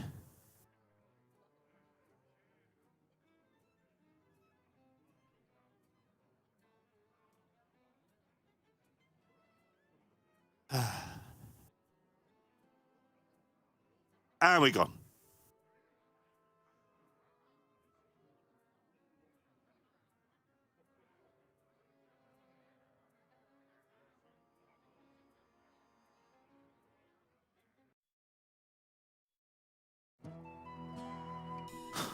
So, Back. we're back. How's it going, TJ? Do you know any jokes? I was trying to look some up, but they're all bad. Or inappropriate, or whatever, because this is a family show. That's why we discuss how long turns take. Remember we didn't used to have that timer. We used to just have, nope, restart, nope, restart, no restart. Yeah, so there are rules for this situation if they can determine which player is causing disconnect. However, there's no rules that determine what happens if these servers are causing the disconnect, right? Then we just wait. Yeah. It seems like both players' connections are fine. I don't want, that's not an official statement. That's just my observation. It seems that way.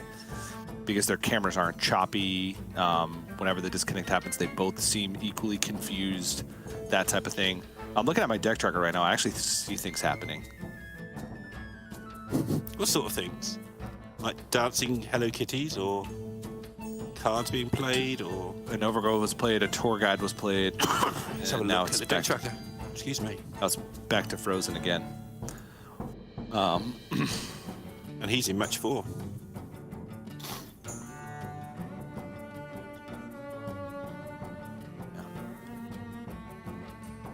Yeah, nothing's happening on deck tracker, but it never does. I feel like I get set up with like an out-of-date deck tracker so people can laugh at me. All right, we're going back in. I don't believe you, TJ. Dive, dive, dive. Yeah, I told you. I told you. Ooh. How's it only turn Oh. 5?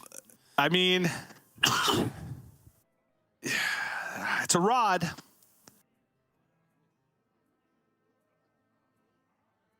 CaelesLuna does not play the token variation. Plays the ramp heavy variation with Cenarian Ward. So he can take the damage here. He can do it. And then set up for a Dreadlich Tamsin next turn. Would overdraw, it appears. Keles has got Kazakuzuki-san. They're both clapping and cheering at the same time. How can they both be happy? CaelesLuna did this exact same thing last week when he played Kazakusan and then just lost. Yeah, that's right. Because it was too early in the game. He didn't have enough mana to play any of the treasures that he picked. This situation's a little bit different. The supporting cast is not that great, but has like Best in Shell to be able to trade to draw another one of the treasures. Is getting just really good treasures right now. And by that, I mean Book of the Dead is just pretty good. These are probably not great for this situation, but I mean, it's Kazakusan. Their treasures are good enough.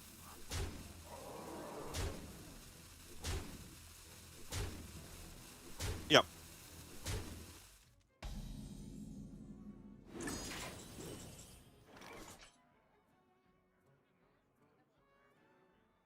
All right, we got to go coin armor. Coin armor vendor? Actually, coin touch. Then you stick the armor vendor on the board, right? Oh, no, because you want to touch the 3/4 at the end. No, yeah, you touch because you want the armor vendor to stick at the end. Oh, no. Okay, it's going to be... Oh, no, he can do this and then... No, he can't do that. Armor vendor Grimoire and then touch. Okay, yeah. No, this is good. Now we can go armor vendor Grimoire touch. Okay, yeah, I'm with you. Finally caught you up. Yes. That works. Now can go Knoll touch, preserve the Grimoire. This is where we spend the whole game making sure we don't miss lethal of the Warlock as Kaeles top decks lethal. Yeah.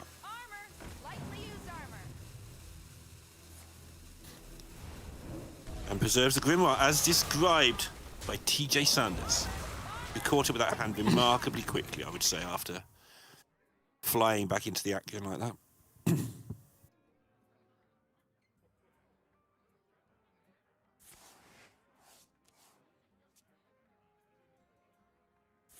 Hilt.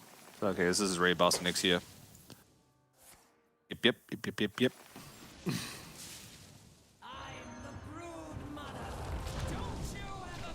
Yeah, quite a lot of damage needs to be done. Looks like some pretty mediocre treasures were found. I was trying to keep an eye on them all, but I was also trying to follow your line of thoughts on the bottom.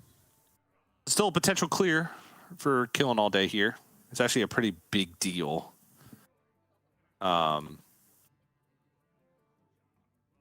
Where this owl goes.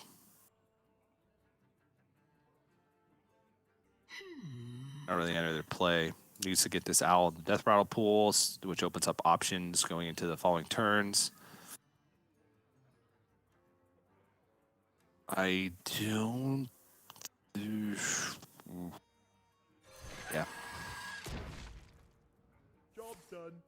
Thank you for your service. Yep, he hit it because he fist bumped. Fist pumped.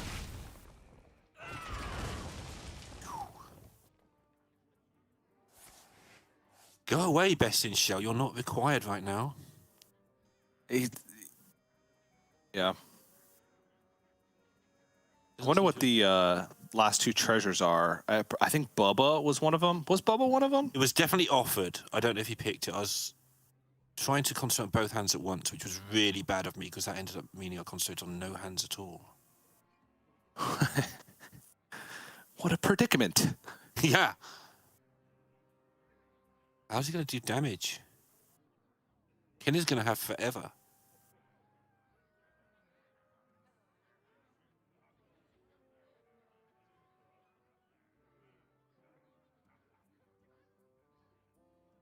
Trying to work out the 2-turn lethals, I guess. I don't think there are any. It was definitely a bad set of minions.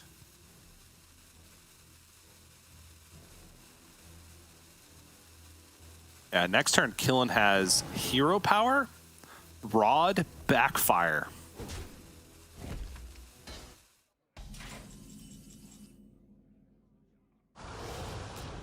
Okay, some things. Actually, just rod, backfire, hero power is even better now because he got the imp, which accelerates the draw clock a little bit. Yeah. Dipment with 4 activations.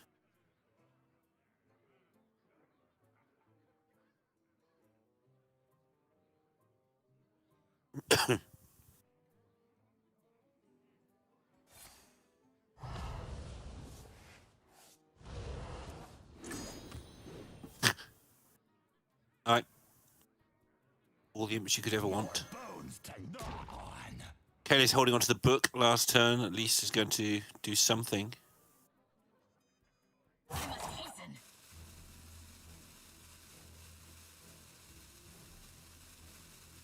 You can see Caelus is pretty aware this is going badly right now. Yeah. Killing just buying maximum time with that Drain Soul. And that one. Was this playing around like Embers plus something? Yeah, and boom bots would be pretty naughty, even though they wouldn't necessarily be lethal. Yeah. There's a range of accidental high rolls on boom bots. Kind of, because you're up against so many unknowns, it's just as much stuff as possible, I guess, is the answer. Yeah.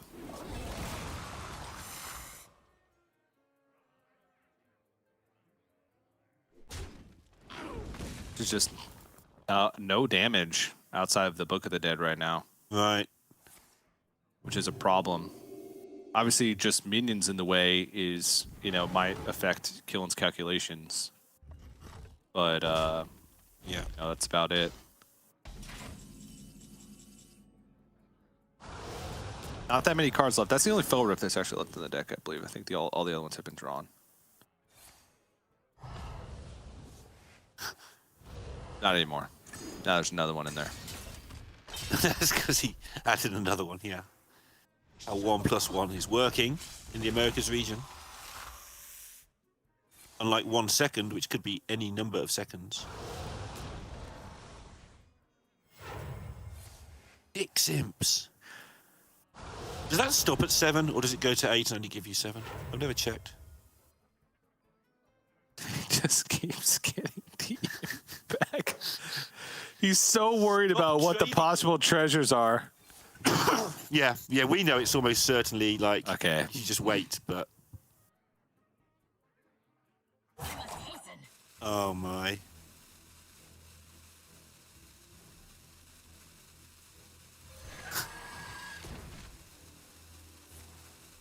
Thank you for your service. Taking out everything he can for maximum. Yeah, he's really worried. Clears up the board for, as we can see, just no particular reason. From his point of view, though, it's terrifying. I understand. Oh, jars. Yeah. These Jars jars is could big. be huge. It's just a lot of minions on board. Like, that's the big thing. Uh-huh. A lot of individual minions on board. Now, obviously, the snakes are going to get swept up. And actually... Oh, no, never mind. I was going to say the other minions are going to get swept up. But they're not. Right, there's the phylactery, so you can trigger it 1,000,000 times. Yeah, needs to play Moarg first. Because he actually needs to kill off the Tamsin to get enough damage, because he needs... There's 42 life. Yep. That's 6 hits to face, plus 3 hits to minions, 9 total hits. Yes. Actually, no, it doesn't need the Tamsin to die.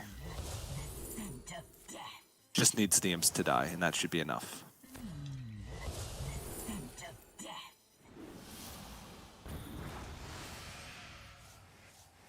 Yeah, it's just, yeah, I think it was enough even without the Tamsin, but regardless. Still, killing all day, getting there. And once again, CaelesLuna preemptively celebrating the Kazakhstan and then losing. Oh, no. I mean, it's unfortunate, right? Because, you know, like, not enough minion generation, like big minion generation picked up fast enough. Not enough, like, straight up burn damage picked up as well. I do think Killen played that game quite well. Like, even keeping the board under control on that last turn ended up being quite good. Because was pretty close with the combo, right? If there was, like, 2 additional high health minions on board that wouldn't be swept up with the school spirits. No, it would have to have been 3 additional ones that weren't swept up the school spirits, because Killen had 12 instances, 6 minions that were all had double death rattle on them. Which is what, 96 total damage split among 40, yeah, 96, 6, 8 times it would have had to been a combination of 96 health on the board post school spirits. Right, and Killen, for the first time, I don't know, ever this season, today, one of those things, is in a good position. Yeah, oddly enough. Played out much differently. It seems like it did come down a lot to this second game, or that second game here, at least in how the series looks overall. Because now we get Owllock versus the Charge Warrior, which is a little bit more difficult for the Owl Warlock than the like a Control Warrior, like a Kazakhstan Warrior. Because Kazakhstan Warrior have, like, not infinite time, but you have a lot of time. They have to get to their deck, play Kazakhstan, draw like 1 treasure a turn, and get enough to kill you. Whereas this one, you just have to piece together enough damage from the combo. So it's just a race to see who can get there the fastest. And you also have a little bit of additional disruption as the Charge Warrior in the form of Viper to you know, get rid of a potential Ruined Mithril Rod. You also have Bulwark of Azeroth, which can mess with some of the damage calculations. Yeah. And just a ton of armor gain to go alongside it. Mutinous, not really that big of a deal oftentimes. It can hit Tamsin, which is like the big one, because then you're limited to a single phylactery. But like if it hits an owl, it doesn't even matter, because you have redundancy in the deck. You play 2 owls. It's just Tamsin that you can't play the 2. So yeah, we'll see. It should be able to force the Warlock to have to do it like the maximum way as well. And, you know, like you say, there's actually a clock this time around. The Charge Warrior actually has a win condition in the deck. And no Kazakhstan, which I think CaelesLuna will be really pleased around from what we've seen of him on stream recently. It's like, yeah, Kazakhstan, no, not again. Yeah. Yeah, and it's just a race. That's all this matchup is, it feels. And it's the Warrior versus the Hunter, should this go to 2-2. And then CaelesLuna would be really fancy his chances, so this could be very much the... Well... Oh, okay, TJ, go on. It's Charge Warrior versus Face Hunter. Okay. I've played and seen enough Charge Warrior to know that sometimes you just don't hit removal and armor gain fast enough. Sure. But You don't have to combo, right? You can just put things on the board at a certain point. oh yeah, but it's like getting to that point, right? That can sometimes be a little bit more difficult. You're gonna put a faceless on the board. Or you're just gonna spend 6 on a battle master. Like, it doesn't work that way. You draw your combo pieces. They're dead, right? Like you're gonna win before it gets to that point, or you're gonna lose before it gets to that point, one way or another. Yeah. That's I what think more jokes. I just can't remember any jokes now. Putting the cart before the horse is just how I'm going out. I think I'm done. Peaked. I'm off.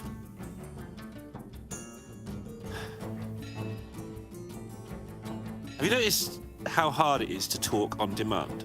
Like, all we do every week on this show is talk absolute nonsense. And then we get a voice over here saying, hey, just talk for a couple of minutes, Neil. TJ, just have a chat. And we're like, I don't do words. Yeah, we never talk about Hearthstone when Hearthstone's happening. We talk about whatever we want. And then when they tell us we need to talk about whatever we want, we just come up with anything. Like, is this when we're supposed to talk about Hearthstone? Yeah, is that what we're supposed to do? I mean, I guess I can give an update on my Miracle Priest extravaganza. Yes, do that. How's the extravaganza going? You can play a game for us right now and tell us. I told Neil this story. I had 2 games that I was playing earlier today. When I set all my stuff up to cast, like, I have to like move around monitors and stuff. And while I'm doing that, I need, like, I keep going between like full screen and windowed Hearthstone. 2 separate times today, I went to change my screen resolution for Hearthstone and just conceded by accident, out of habit of escape concede instead of hitting escape options. That happened twice. Well, I've done it before. I don't know if I have done it before. I've been close to doing it before. I think I'm claiming I've never actually done it, but I probably have. But twice in a day? Yeah, twice in like an hour. That's... I don't know.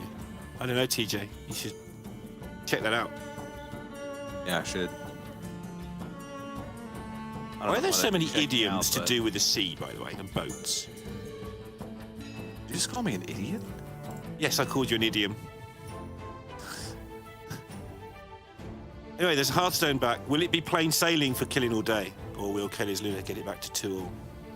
Plain sailing. I've heard smooth sailing, never plain sailing. Plain sailing. Because that gets a little confusing, because there are planes that sail. Biplanes, is that what they're called? Oh, yeah. No, that's not biplane. Not biplanes. Biplanes just have aquaplanes, have the 2 sets of wing. Aquaplane. Paraplane? No.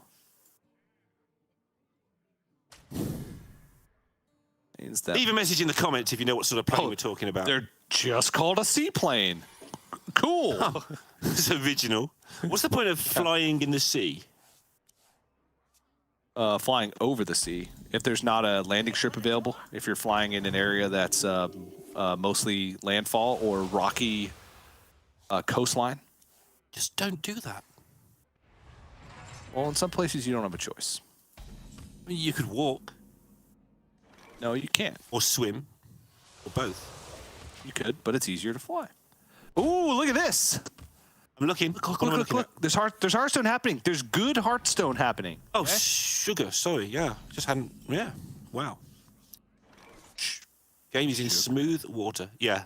I know. It was awkward. But I got there. I'm fine. I kept my job.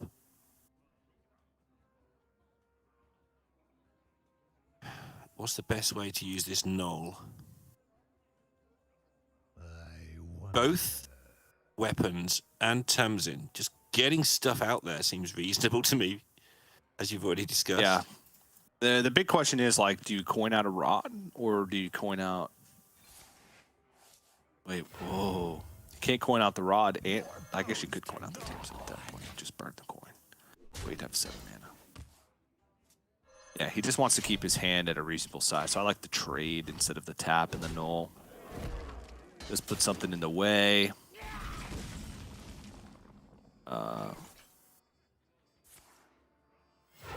Rod. I think you didn't mention and about then Mutinous. if this does get Vipered, Killing All Day is perfectly fine with this because then he gets to have a perfect curve of the second Rod still into Tamsin. All right, combos being pieced together. On both sides. Oh no, we're going to watch both sides in a Warlock game. Can we do it? Can we manage this? We can. Certainly can. I believe in us. Me too. The one thing we didn't mention about the Mutinous is it will be quite a big thing to deal with when it comes down. Killing will be able to deal with it, but will be one large fish. Yeah. So big that Again, it can eat seaplanes. there's redundancy in the owl department. Yes. Oh, absolutely. It's not a End all, problem be all. there. Yeah, it's just a case of it might hit you for Yeah. like 12 damage or something. That would be quite scary. Yeah, I like this Brav from Kiz. Brav not going to really find much use. This is just allowing him to draw a card. Pretty good. Mm-hmm. Mutinous, Mr. Smite. Captain Charge Boy. That's a lot of damage. Yeah. Now, once again, Killing All Day has to make sure that he's got the hand space to play Tamsin next turn. Yep. I mean, it could just be as simple as like tap, Drain Soul, you know, along those lines. Might not be many targets for touch, so it could do that. But I mean, I guess there's always targets for. Always feels there's targets for touch. You can make them. Yeah, you've got enough minion making things in this deck. Absolutely. Yeah. Looks like he's going to dump the coil first. Because when's that ever doing anything? Yeah, fair enough.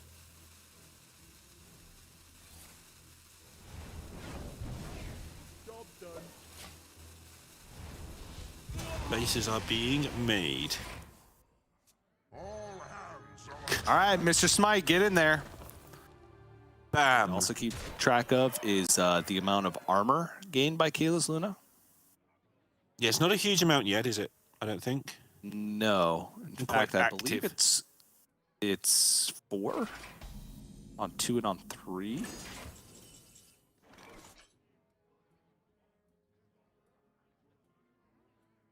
Maybe 6. I don't know. It's definitely not a lot. It's going to all come down to just getting all in one chunk from somewhere, I think. Yep.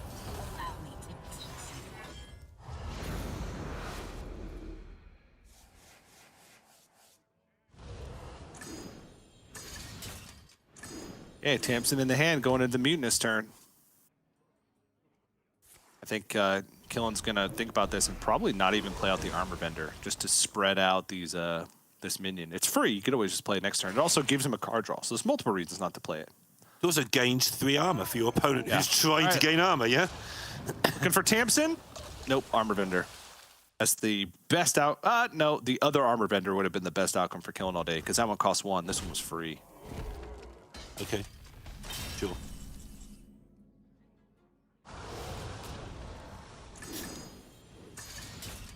That's a clear and a half.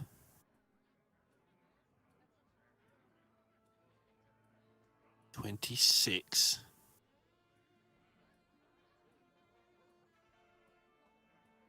Go. Just start off with Owl Grimoire. See what happens. If it hits the Mutinous, you can just tap and stop there. If it doesn't, you could like Moarg Drain Soul. Yep. Fan. Oh, excuse me. Tippity tap. Oh my goodness. Zoppity, give me the zoppity. Thank you for your Really service. too much Discord. Alright, it hits. You can tap. And no need to mess around with Moargs and things. Ooh, there's the tippity. 2 tippities? That was a tippity tap. It's a lot of damage. Alright, we're getting really close now. Another to the front needed. And another Battle something else Master. also. Yeah. And some more armor gained. It's Yeah, but Apart from that, what I have think the we're Romans at ever done for us? least 2 turns away. Yeah. How far away is killing, though? We never know. We never look at what the Warlock's doing, of course, but... did. A turn, potentially. Yeah. Card. A phylactery away, nearly. To be Probably is, actually. It could fit in 1, 2, 3, 4 minions with Tamsin, Moark, Tour Guide, Armor Vendor. And there's 3 on the board. Kill them off. Yeah, it's literally just a phylactery, yeah. The CaelesLuna really needs to iron some of these out. Keep in clear waters.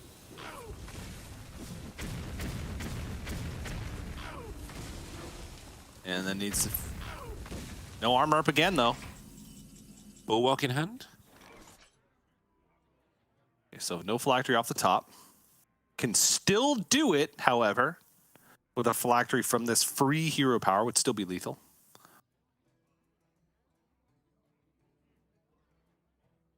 Here for the tour? All right, let's have a go. Easy enough. You got a chance of lethal, you try and get lethal. Okay, nothing.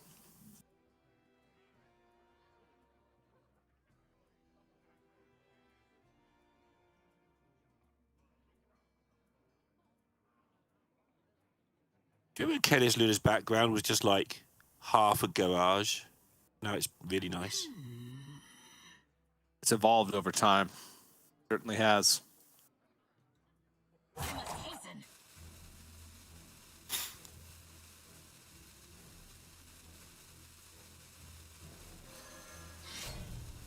Killing just playing some things because he can. Once again, just getting maximum health. This does get away from one of the break points. Okay, cutting class. To the front. Corsair Cash. Galvangar still not active. Yeah, shaking his head because he wants the armor gain. But he's not getting.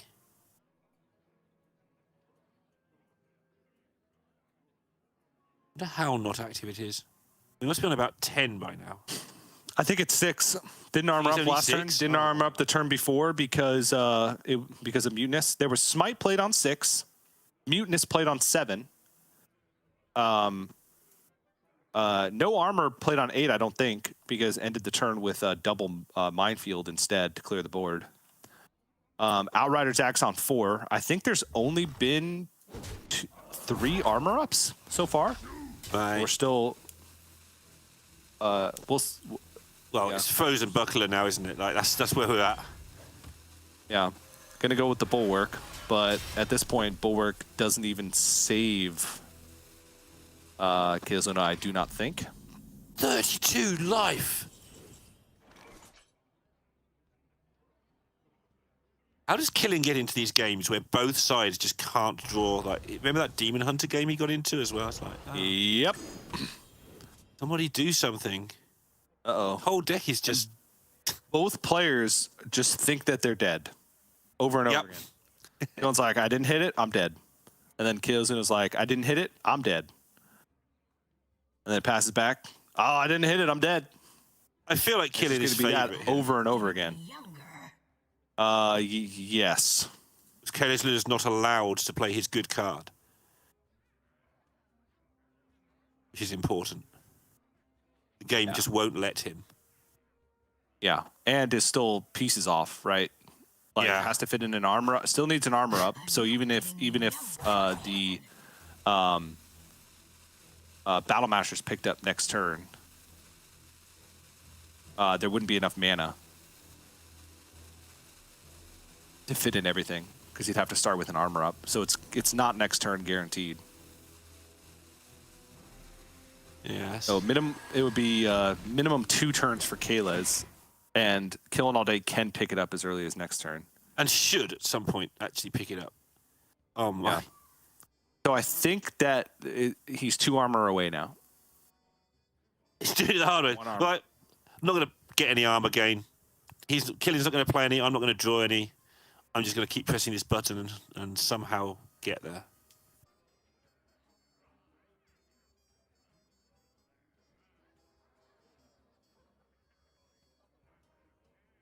And he's trying to work out if there's any way of doing it. Oh, no, there's not. So I was trying to work out if there's some way of getting 27, but it's just not a number. It is 27 if you have double faceless. So maybe he should swing. It depends on the breakpoints, but yeah, I think that it could be reasonable. Like at this point, he either has it or he doesn't. It feels like. Yeah. Maybe he should. Still not active. Never going to be more. active, TJ. It's just fake.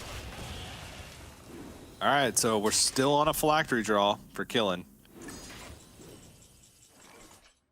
Backfire, it still should be enough. Yeah. Because he gets all the reductions. He gets enough reductions to.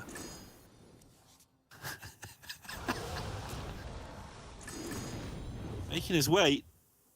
Now he's got to dump some cards.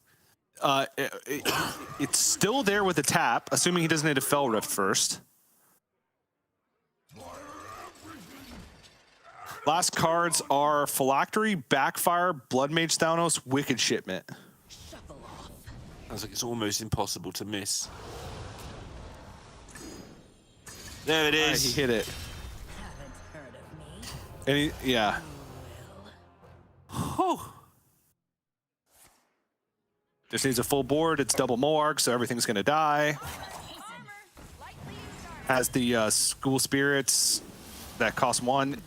Even if there was only 1 Moarg, so he could get double. And CaelesLuna giving the wave to the camera, the wave goodbye, and a hand potato. Hand potato. It's been a heart most of the way through, but now it's a potato. Okay. CaelesLuna, for the seasons we have had him here, has brought a lot to this. I'll talk about Killing in a moment, obviously, but he'll be here tomorrow. Really brought a lot to Americas, I think.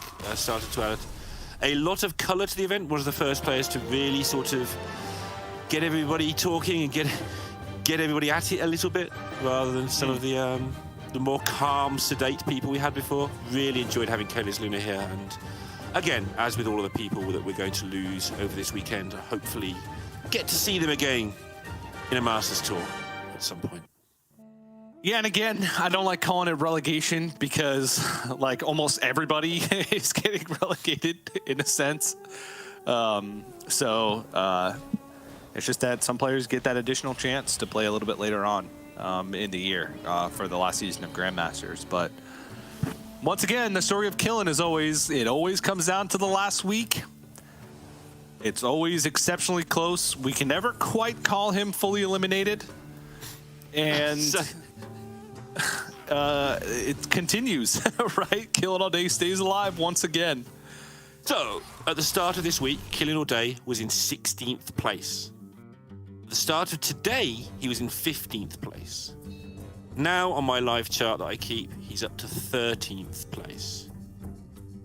5 more places to go. Sounds easy when you say it quick. Yep, and it's got to be a win. It's got to be a win. At least a win. At least a win, and then other players that were around, other players that are at 5 points, Yep. he has to beat. Yep.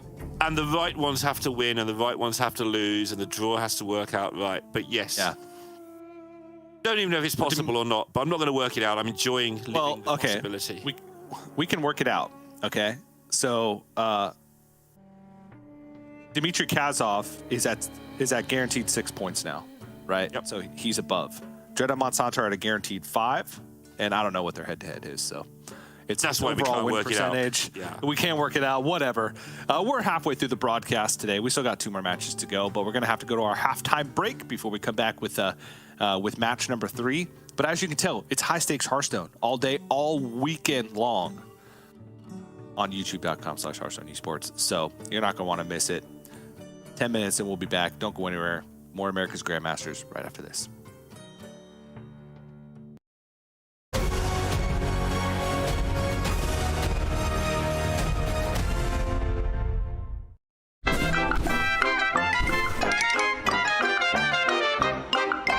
everyone. Since the dawn of Hearthstone time, the casters have held all the power, able to say what they want with zero repercussions. That ends today. It's time to put some of that power back into the hands of you, the viewer. On this show, I will highlight some of the caster moments from throughout Hearthstone Esports that are truly sap-worthy. Welcome to episode 1 of Sapcasters. Our first sap-worthy moment comes from the king of sap himself, Derek Brown. The number one rule of casting Hearthstone is simply just know the name of the cards. This is Derek's feeble attempt to try and explain one of the Kazakhstan treasures. Get this guy out of here. It's just whether the powerful treasures will be able to come down quickly enough for Trehezen. So we'll have to see, obviously, those high priority targets, Embers of Ragnaros, the Locusts, maybe even cold, absolute cold, super cold, very freezing, chilly card to deal 8 damage to your opponent. All those burst damage cards become very, very high priority. You said all those things, but not sheer cold, which is a There we go. move. Card is pure cold. Ah, right, my mistake. Absolute cold, super cold, very freezing, chilly card. Our second sap-worthy moment is once again from His Royal Sappy Highness, Derek Brown. If the number one rule of casting Hearthstone is to know the names of the cards, then obviously the number 2 rule of Hearthstone casting would be to know what the cards do. In this clip, Derek gets hyped for a top deck. But was it ever really a top deck at all? Oh, that is such a good top deck, though. A complete board clear. And you could even go coin solar moon touched at the end. Seems exciting, no? Well, let's rewind just a few moments. Biomatic can help disrupt. Choose the worst treasure off the top. Right. Luckily for Derek, Gia came in with the save. I think I can say what's on everyone's mind right now. Sapcaster. It's not even a top deck. Trehezen chose that. Or Hyung. True. That's true. Our third sap-worthy moment comes to us from Europe Grandmasters, courtesy of our resident linguistics expert, Alexander Raven Baguli. I think we all know that the number one rule of Hearthstone casting is act as if you're always on camera, because you just might be. It's just been a rough set of matches, really, hasn't it? As it looks like my camera's super delayed as well. Brilliant. But yeah, it does mean that we do have this Druid versus Demon Hunter left over. And again, this is one where I think it really could go... Just sit here and look miserable as well. Yeah, I was going to say, this is how I look when I cast, if you guys would like to know. Full focus, slouched, not having good posture in any way, because I save all my good posture for when I'm on camera. Is this intentional? Is Raven looping his camera? Is he using a soundboard? Is Raven even real? One thing's for sure. Sappin'. Our next moment is a little different. In this clip, we're going to highlight some brilliant Hearthstone casting brought to you by Neil Larindabond and yours truly during a high-level match of America's Grandmasters Hearthstone. Prepare to be wowed. Without any more overload, but he's got both of those things. All right, now Serpentine Portal is even more damage. And it fits. And it fits. It'd be +4 spell damage. It'd be 21, and then there 1, 2, 3, 4, 5 overload. I wasn't paying any attention. I was looking at the other thing, but it's lots of things are happening that looks like it's lethal. Yeah, he got it. While Neil and I are displaying our incredible depth of Hearthstone knowledge and mathematics, I think we know that the number one rule of Hearthstone casting is to make sure that you pay attention to both players. And we certainly failed at that. Is it sap-worthy? I think not. But we'll let you be the judge of that. Thank you for tuning in to the very first episode of Sapcasters. I hope you've all been enlightened, and I hope all the Hearthstone casters out there are just a little bit more afraid the next time they decide to break a golden rule of Hearthstone casting.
Hello, everybody. Welcome back to America's Grandmasters. We are done with our halftime break, which means it's time for the second half of our Friday here in the final week of the regular season. I'm TJ, joined by Lorinda, and we have a good matchup coming up. It's newcomer versus oldcomer. Yep. Newcomer versus old man. Whatever you want to say. It's Pascoa versus Nalguidan. Two players that have, even though we call Pascoa a newcomer at Grandmasters, been around the Hearthstone scene for a very long time, as long as Nalguidan, if not longer. I have memories of Pascoa back from 2015, 2016, and has always had some level of success. Right? It's never been like that super breakout success, but maybe this is the year for him to do it. And he's got I want to say similar lineup to last week. It's not really. It's a little bit more aggressively themed. But there is a weapon rogue, and did have weapon rogue last week, so there's that. Whereas Nalguidan just going with the standard good stuff, right? Quest DH, Burn Shaman, Druid, and then insert a deck. The caveat is that's a Beast Druid. Which served him really well last week. Like, it looked like he was going to win him the tournament. And it was this man, Pascoa, that beat him in the... It says quarterfinals now. I forgot to update it. It was the semi-finals he beat him in. When I said it in the cast, I remembered myself to update it and forgot all about it. And that actually hasn't been updated at all because he's not playing Shadow Priest today either. But beat him in the semi-finals last week. So something didn't update there, something did. That's on me. The point being that it's a rematch, but they're both on 5 points in the standings. That's the most important thing here. And the winner of this will be looking really good for top 4, and the loser might not even get in the top 8. It's that big. And Pascoa's career seems to be, every time we see him, it's a really important match. And he described this to me earlier as what he believes is the most important match of all those important matches because of the point situation I just described. It's really important, this particular best of 5. And then once he wins this one, the next one will be really important. Well, yes, but no, right? If you get into that top 4, you get yourself into the last call guaranteed, and then you've got yourself an extra life, so it feels less important at that point. Sure. Yeah, I gotcha. But going to be queuing Weapon Rogue first. Saw the same strategy earlier from DimitriKazov. Worked out quite well. He 3-0'd lnguagehackr. We'll see if that's going to be the case for Pascoa, because he's going up against the exact same 3 decks that DimitriKazov 3-0'd earlier in Mozaki Mage, Burn Shaman, and Quest DH. However, this is a big however, Nalguidan has a Viper in the Burn Shaman. So there you go. Passes the Viper check a little more than lnguagehackr did. But we'll dive into that in a few moments when we see Nalguidan's deck. 7 seasons of Grandmasters, there's been 7. So that means Nalguidan's competed in all of them. Did compete in the World Championship last year. Didn't have that great performance. Top 8'd, but there was 8 players.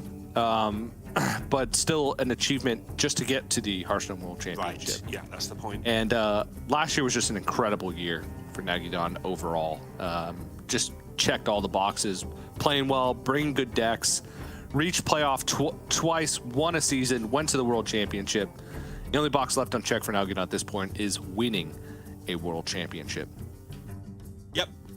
And I don't think any of us here are going to be the ones to say that he can't, especially that, as we always, it's almost a meme now, but it's still true. He gets better every year, like significantly better every year.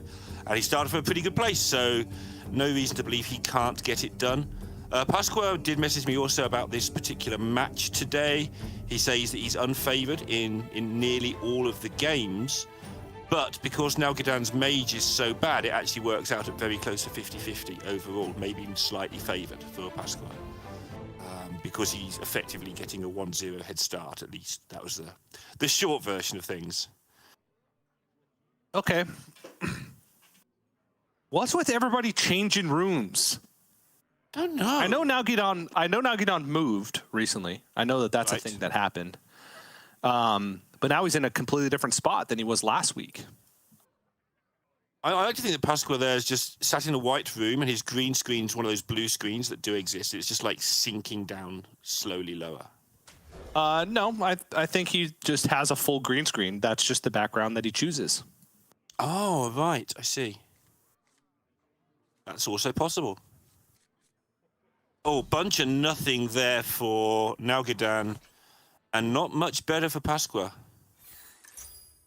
Maybe some fidgeting going on in these early turns while they try to actually get a hand that does something. Yep.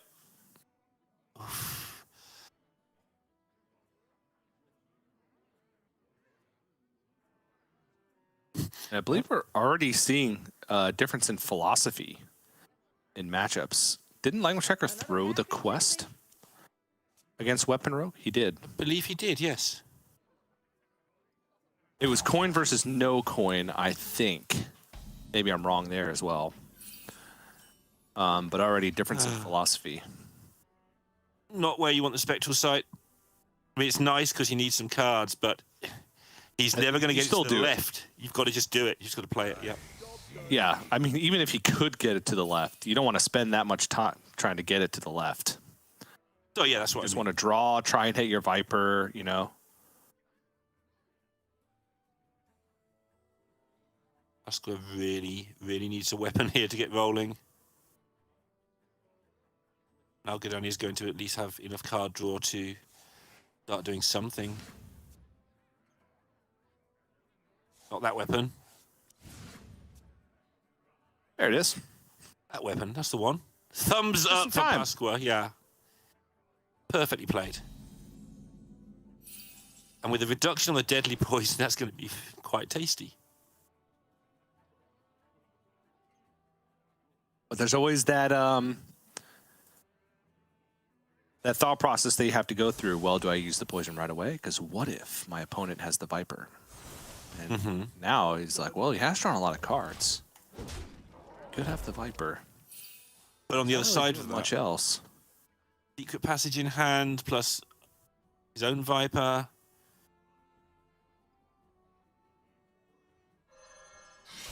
Plus glides exist. Glides a card, so is it that bad to get rid of this anyway and just get some damage going? Yep, there's the praying. Don't have it, don't have it, don't have it, don't have it. Don't have the Viper. Now goes rubbing his hands. He's saying the words, give me the Viper. Here comes the Viper. I'm getting the Viper. Oh, wow. He's going full on glide playing around it. Glide playing around it. That's exactly what he's doing. Full on glide playing around it.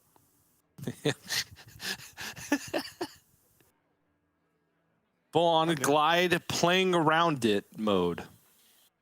But this one's going to get eaten.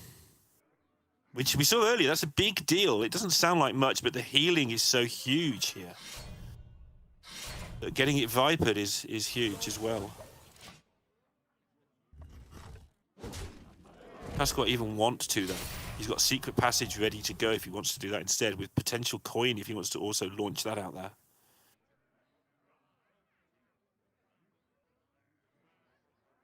I think it's important. I think so too.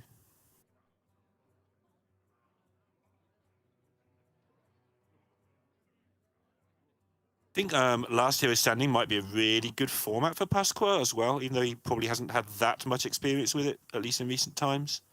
One of his great strengths, and one of the things you need to do in Last Hero Standing, is the ability to win low percentage matches, right?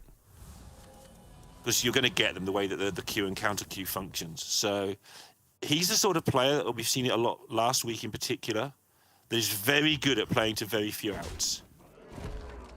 I think that might be a thing that helps him in Last Hero over the rest of this weekend. Yeah, I would agree. There's some cards. A little bit of Viper protection, the way that's come out as well. A little bit. That ship seems to have sailed.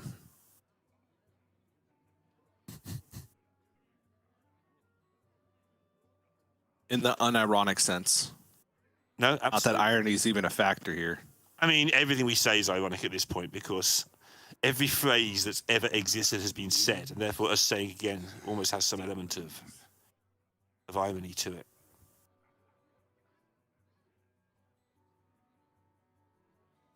Want to use a Fury first? Don't think you do. What's it doing? Nothing, I guess. He wants a mana to play like Fel Barrage if he gets it. Yeah. Killing the Viper would be handy. Ooh. Playing that next turn, but yeah.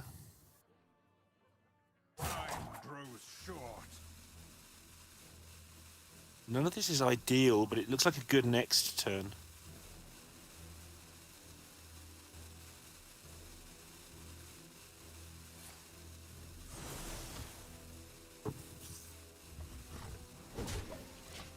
Okay.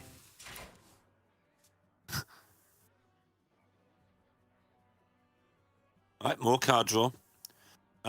Getting his cards kind of in the right order here, I would say, as well, which is get the weapon damage in before it gets viperized, and then pick up all your burn. That's the order you want it in.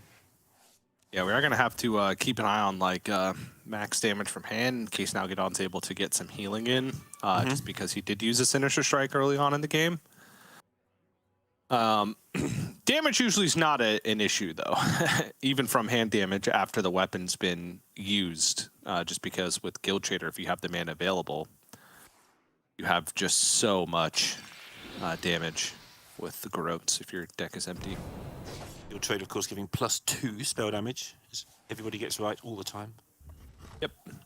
Something that we've never gotten wrong. Things you don't get wrong when you're not casting, or me, and then when you are casting, just the words come out and the numbers go wrong, and oh dear. Good job I don't do anything to do with numbers for a living, isn't it? Oh, yeah. That'd be disastrous. What a catastrophe. All right, swindle, into Guild Trader. That damage in hand is going up rapidly. All right. Viper happens. There's one glide, one spectral sight in deck, so it's a 50-50 to hit it with double jump. It wouldn't even be quest completion, even if you did hit just spectral sight and no other way to draw, especially considering you really want to play Viper this turn and you really want to play Eldrazi Warblades to start getting the healing going. I wouldn't mind just Viper, Eldrazi Warblades, Fury, Hero Power. And then kill the Viper. Oh, that... You're not getting anywhere. You're going to have a hand of like one card, and it's going to be double jump, which isn't the worst one card to have, obviously, but we'll fetch more card draw.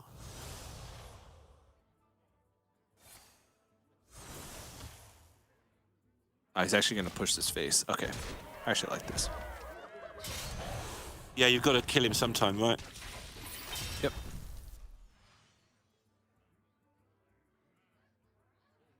Why not now? Why not now, indeed?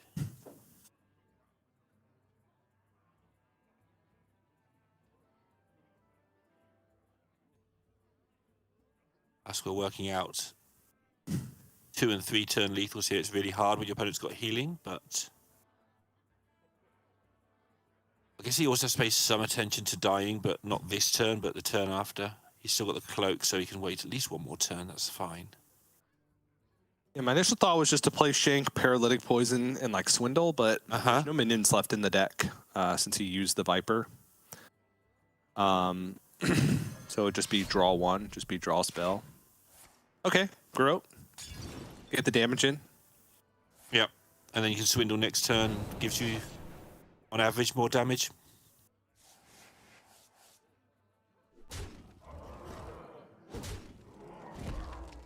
Nalguidan, he's going to get something from this double jump in his drawers.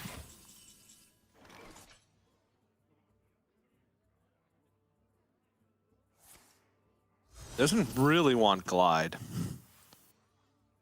I mean, I guess it's just the most possible card draw. It's just a net positive, or net even, sorry, for Pascoa.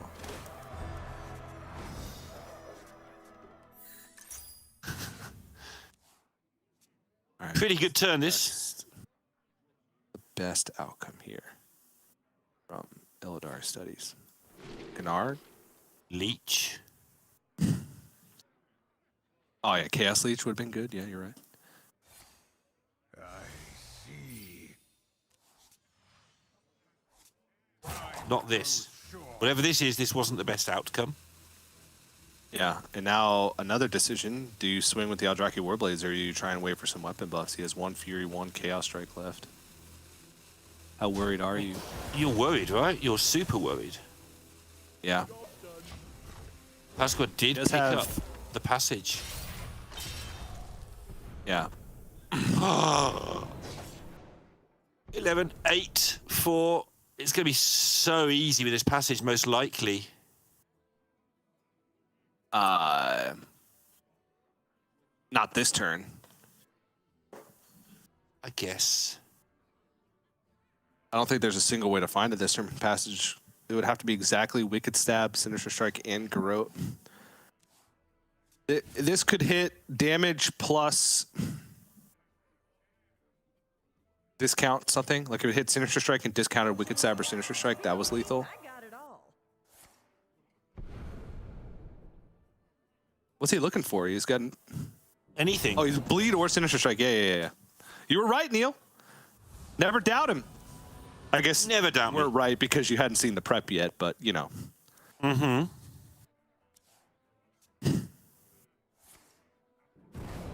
And this is massive, again, because this is one of those not so great matchups, but now he has the... Nalguidan still has the Mage to try and navigate, and almost feels like a 2-0 lead, the way it was described to me, at least. It always feels like he Pascoa, whenever he wins, he looks like, oh no, I won a game of Hearthstone. That wasn't supposed to happen. Like, how did this happen to me? How is that a not so great matchup? I don't know. Maybe it was the only other good He one. told you that it was? No, he told you said that there it was wasn't? several, mostly unfavorables, not necessarily broke them down case by case.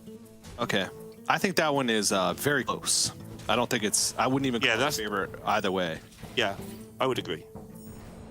But he needs Both to get have that like one done. similar amounts of draw. Like you can play around Glide as the Poison Rogue for quite a while. Obviously, Poison Rogue has a built-in failure rate, but so does Demon Hunter in some circumstances. I think that match was very close to 50-50. That's fair. I would. No, I might even give it a slight favor to the Poison Rogue in some circumstances with certain deck constructions, like if you play Viper, which has actually become pretty standard in Weapon Rogue because of all the warriors out there. But Paladin. Now it's the Burn Shaman's turn. I'm curious to look at the stats actually. Yeah, please. Actually, I've got them somewhere as well. Let's have a look. Because no one plays stats. it on ladder. No, I've got the other stats up somewhere as well. The sample sizes are pretty grim. Even for non-Grandmasters. At Legend, it's exactly 50%. All right, so it's quite close then. With a roughly 200 game sample size. Okay, I can buy into that. And this one is also reasonably close, but it's definitely Shaman favored. I haven't checked that. It's just what I know from playing both sides of this. Against Weapon Rogue? Yeah, because sometimes you just freeze them and that's the end of the game. Sometimes you just caverns and that's the end of the game. True. Like now!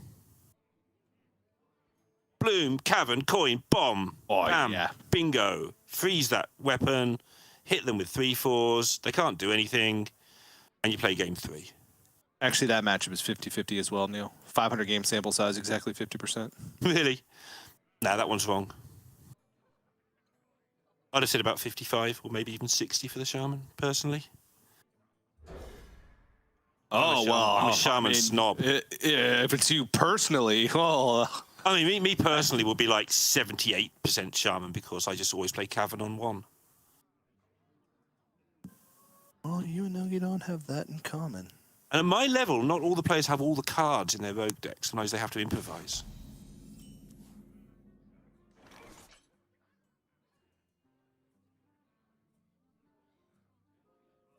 Now, what shall I do?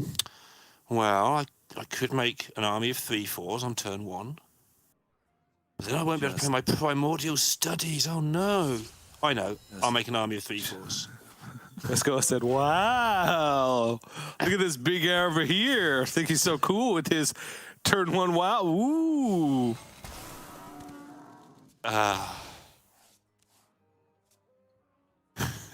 right, so this is a very difficult situation to be in as the weapon rogue.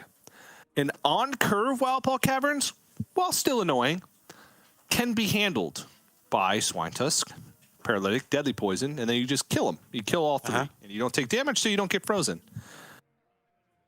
Or, if it comes out a little bit later, you can just try and still play Swine Tusk Shank and beef it up, and then use Cloak as a way to kind of get unfrozen, and then just chain cloaks together while you kill them. Yeah. However, on turn 1, yep, spend your mana because you're going to have to win this with your burn spells. Yep. Oh no, but look what I did on turn 1. Now I can't play any of my cards on turn 2. Catastrophe. They'll get a 3/4. Got the cloak, so he could get your game going a little bit here.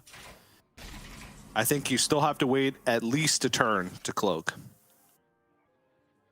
That's fine. That gives him time to spend some mana on other things, depending what he draws. Got the poisons ready to go.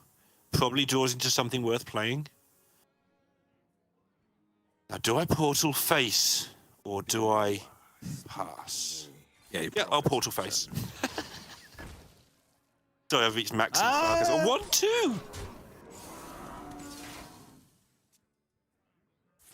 All right. Yeah, and he did draw something worth doing. Very worth doing, in fact, the Swindle.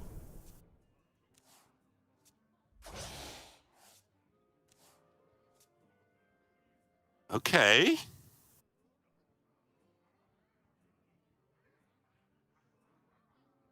Check Nalguidan's list. I assume I've always liked his list, so I assume he is playing a Viper. He's playing the one-off Viper. Good lad. All right. Primordial Studies and Frostbite this turn, so that way multicaster draws is fully juiced. Yep. Most likely. There's a world where when you do the numbers and add it all up, you might Frostbite your own minion, but you can't kill it, so you don't. If you've got a Zapper here, that would have been a consideration for just getting lethal next turn. Yeah. Make sure that there's no cloak shenanigans. Yeah, it would block the cloak. Wouldn't block prep cloak, but block cloak.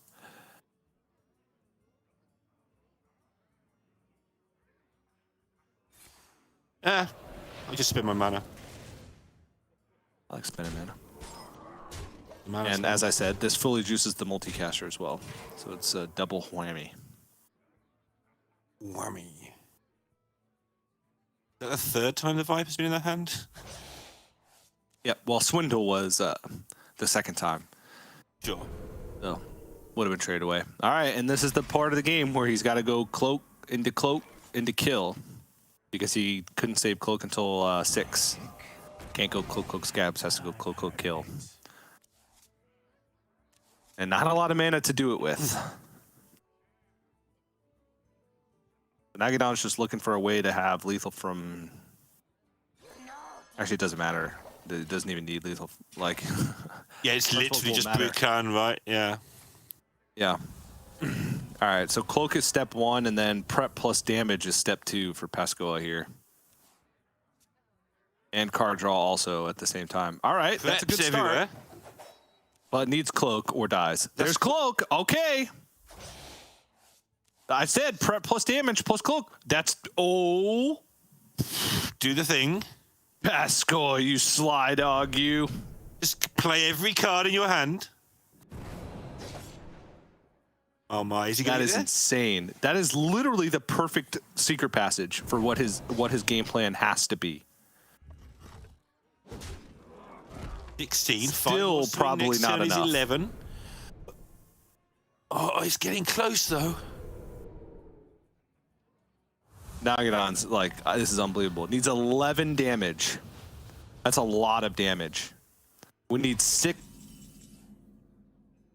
We need bleeds off the top plus an additional damage spell. Or a secret passage or a cutting class. To have multiple redraws of that. Yep.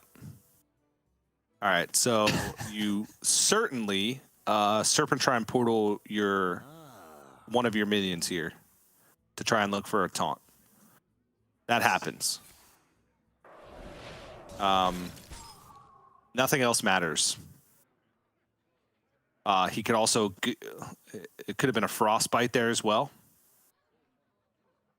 But that's what he was. Because you win next turn no matter what. It's too early for Scabs. There's no way Scabs can come out early. There's no more cloaks left. He has to kill you or you win. So you Serpentine Portal one of your own minions here. Or he could Macaw and look for second Frostbite. Didn't find a taunt, so I just hope he doesn't die. Looks for a totem as well. Doesn't find taunt totem. There's one bleed.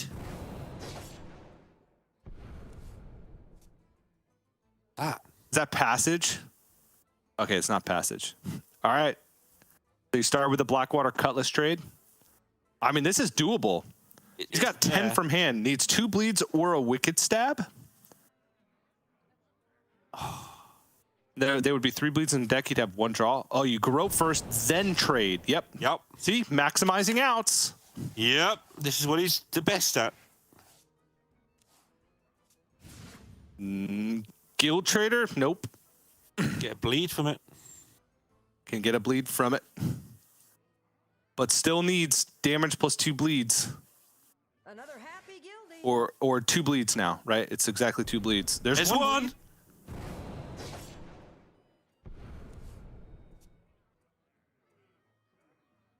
Silverleaf Poison, give it another go. He can't do both Silverleaf Poisons. He has to do 1 Silverleaf Poison and attack. And there has to be a bleed.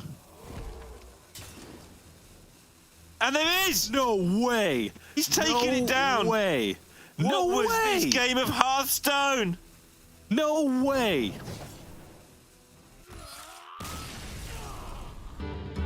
No way. What did we just watch, TJ? That was insane. That was insane. Pascoa played as well as you could have in that situation. And I don't like to throw around the L word very often, but he had to get incredibly lucky in order to be even in that position to have a chance to win that game. But that was insane. I mean, I am going to use the opportunity to go back to what I was saying at the start, which is players who can overturn bad situations, let's say not bad matchups, but bad situations by playing to every single out. The ordering there was absolutely on point.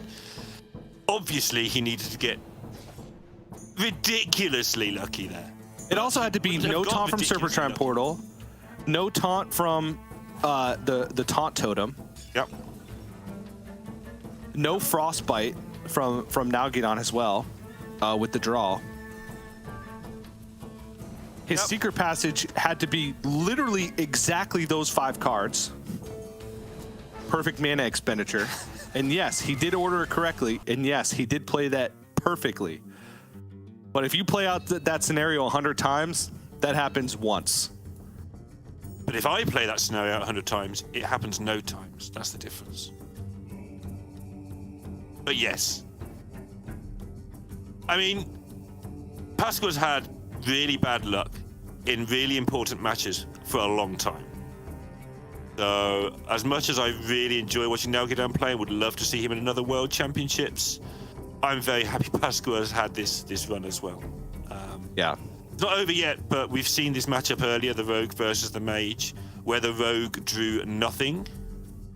And what we can do now is have a look at how the Mage plays with Nalguidan playing it. We saw lnguagehackr approach earlier. Let's have a look how this one goes. Yeah, I'm really curious about the philosophy behind the matchup. If you just try and take the 15% or 10% or whatever the matchup is and play normally, or if Nalguidan is going to try and deviate and go for a more minion-focused game plan, like play out his primordial studies, minions, multicast as early as possible, not prioritizing characters flow, that type of thing. It intrigued me earlier, but regardless, this matchup is all right. There's a Shank in the opening hand. The matchup by itself is like between 10 and 50% win rate for the Mizaki Mage. Yes. If Shank's in the opening hand, that probably goes down to like 5%. It is abysmal. Just goes to show you how important that last game actually was in the grand scheme of things. Yep. And again, it's going to be, I think, the thing to concentrate on in this game, on the assumption that Pascoa probably just takes it down, is Nalguidan's approach, how he chooses to try and overcome it. Yep. Because we do have the marker earlier of how it was gone about by lnguagehackr. All right. Gets the nod for the cutting class as well. Ooh. This is a hand right here for Yeah. Nalguidan. Look at it. Look at ooh.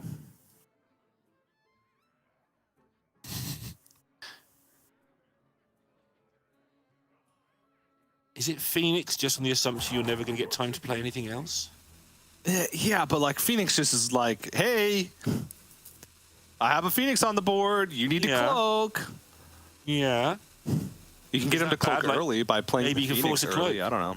Yeah, that's what I'm wondering. Just force them to cloak. Yeah. Not ideal. It's not the picks he wanted, but oh, there's a cloak. 29.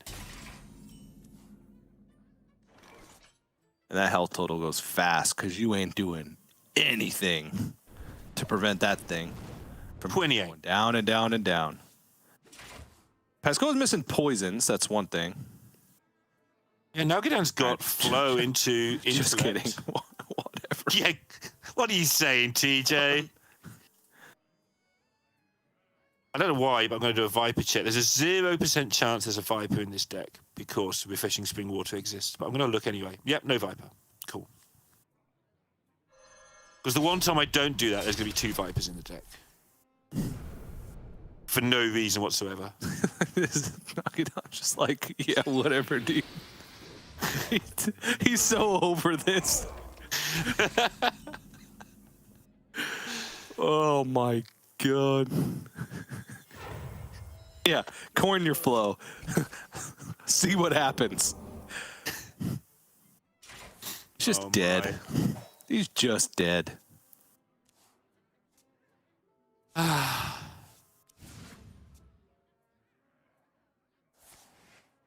right, out of card draw for Pascoa. Oh, never mind. Secret passage. It's just like turn 5 kill. Every time we say he hasn't got something, it just appears magically in his hand. And he's gone from being excited to slightly embarrassed over the last 10 minutes. Still excited, but I think these two get on really well, so slightly embarrassed to beat somebody you like this.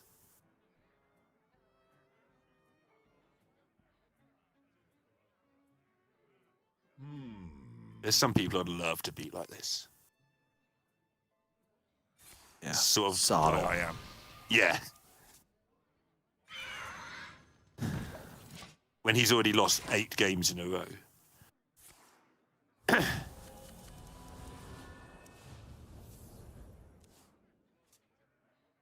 Oh, cutting class. Cool. Yeah, good talk. Look at this hand. Still maintaining focus, which is more than we're doing. There's that.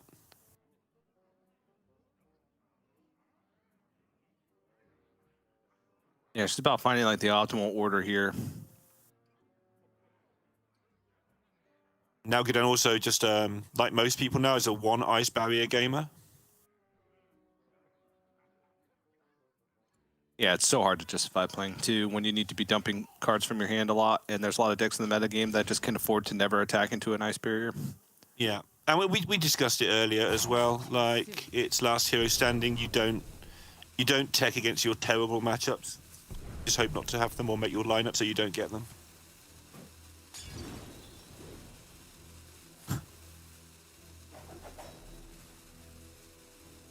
Wait, it's frozen. Oh, mine's still going. Mine's still going. He's just busy playing all of the cards with the secret passage. He's played like 9 cards this turn that didn't start in his hand. And Nalguidan is he's being very sporting by actually still sitting there and shaking his head rather than just getting up and leaving. He needs time to shake his head. Phoenix goes to 1 out of 2.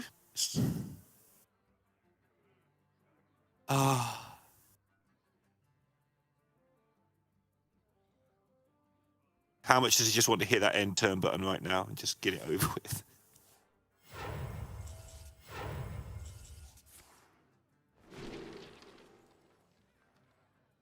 I mean, he's got to find a barrier, right? Or he just can't even get to have some sort of miracle attempt. I mean, he can't win, but barrier and hope your opponent has nothing.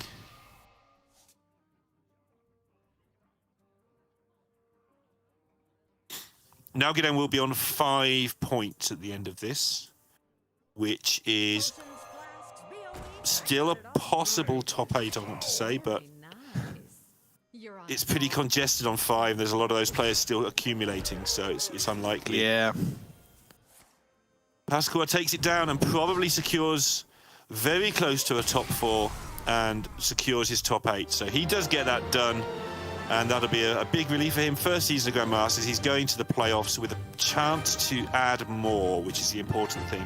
And still a decent chance, actually, of making it to the top 2 if he gets sort of to the final or something. So, really important win. We had a bit of a non-game in Game 3. We had an incredible Game 2, but very important. It just turned out in a very strange way. Certainly did. Certainly did. But yeah, Pascoa came into the week with already a chunk of points, and now with a successful week. That's all it takes with 3 weeks of the regular season in order to find yourself near the top. We'll keep an eye on Nalguidan as the weekend progresses, right? 5 points is kind of no man's land at the moment. It almost certainly will come down to tiebreakers depending on how other players finish. Because Dreadeye Monsanto going 0-2 after coming to the week with 5 points certainly complicates things, as well as like killinallday, Pun, and No Hands Gamer all below 5 points but still in the tournament. That also makes things a little bit weird because if none of them make it past the next phase, like the quarterfinals, then all of a sudden 5 points is looking a whole lot better. Now we have 1, 2, 3, 4 players that are guaranteed to finish below 5 points. 1, 2, 3, 4. Yes, lnguagehackr and CaelesLuna have joined that on top of Luna Love and Leandro Leal. So yeah, 4 players, 12 left. Gonna be close. Well, to make playoffs is what I mean. Yeah. It's going to be close, and it's going to be hard for us to convey it. I'm going to do my best to get tie-break scenarios worked out, but the tie-breakers are complicated this time around. It's head-to-head with other people in your tie-break, and so even going into the last game, if the wrong person wins and goes on to 5 points or leaves 5 points, that changes all the tie-breaks, because now you've got all the combinations of people who played that player, changes all their win percentages. So we'll do our best to stay on top of that, but it may be a little bit awkward over the weekend. Yeah.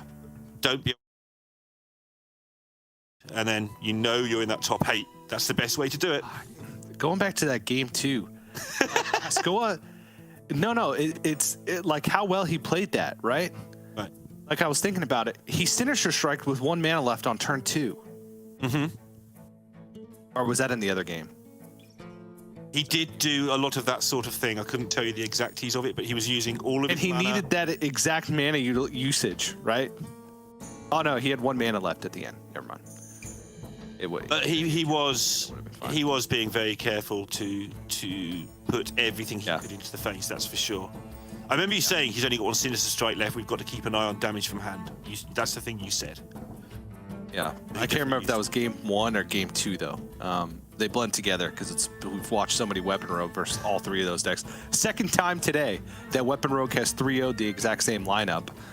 When coming in, the other player, they both thought that they were kind of unfavored. Kind of crazy. But it is already 3 matches done. That one went by in a whirlwind. So we're going to have to go to a quick break before we jump into our last series of the day, which, let me just double check. Yep, which is a good one. It's number 1 versus number 2 in the standings, at least coming into the day, with Frozen versus Fled. So that should be a cool matchup to see to round off our Friday. But again, we're going to have to go to a quick break. Don't go anywhere. More America's Grandmasters right after this.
Hello, everybody. Welcome back to America's Grandmasters. We got one more match left to go here on our Friday.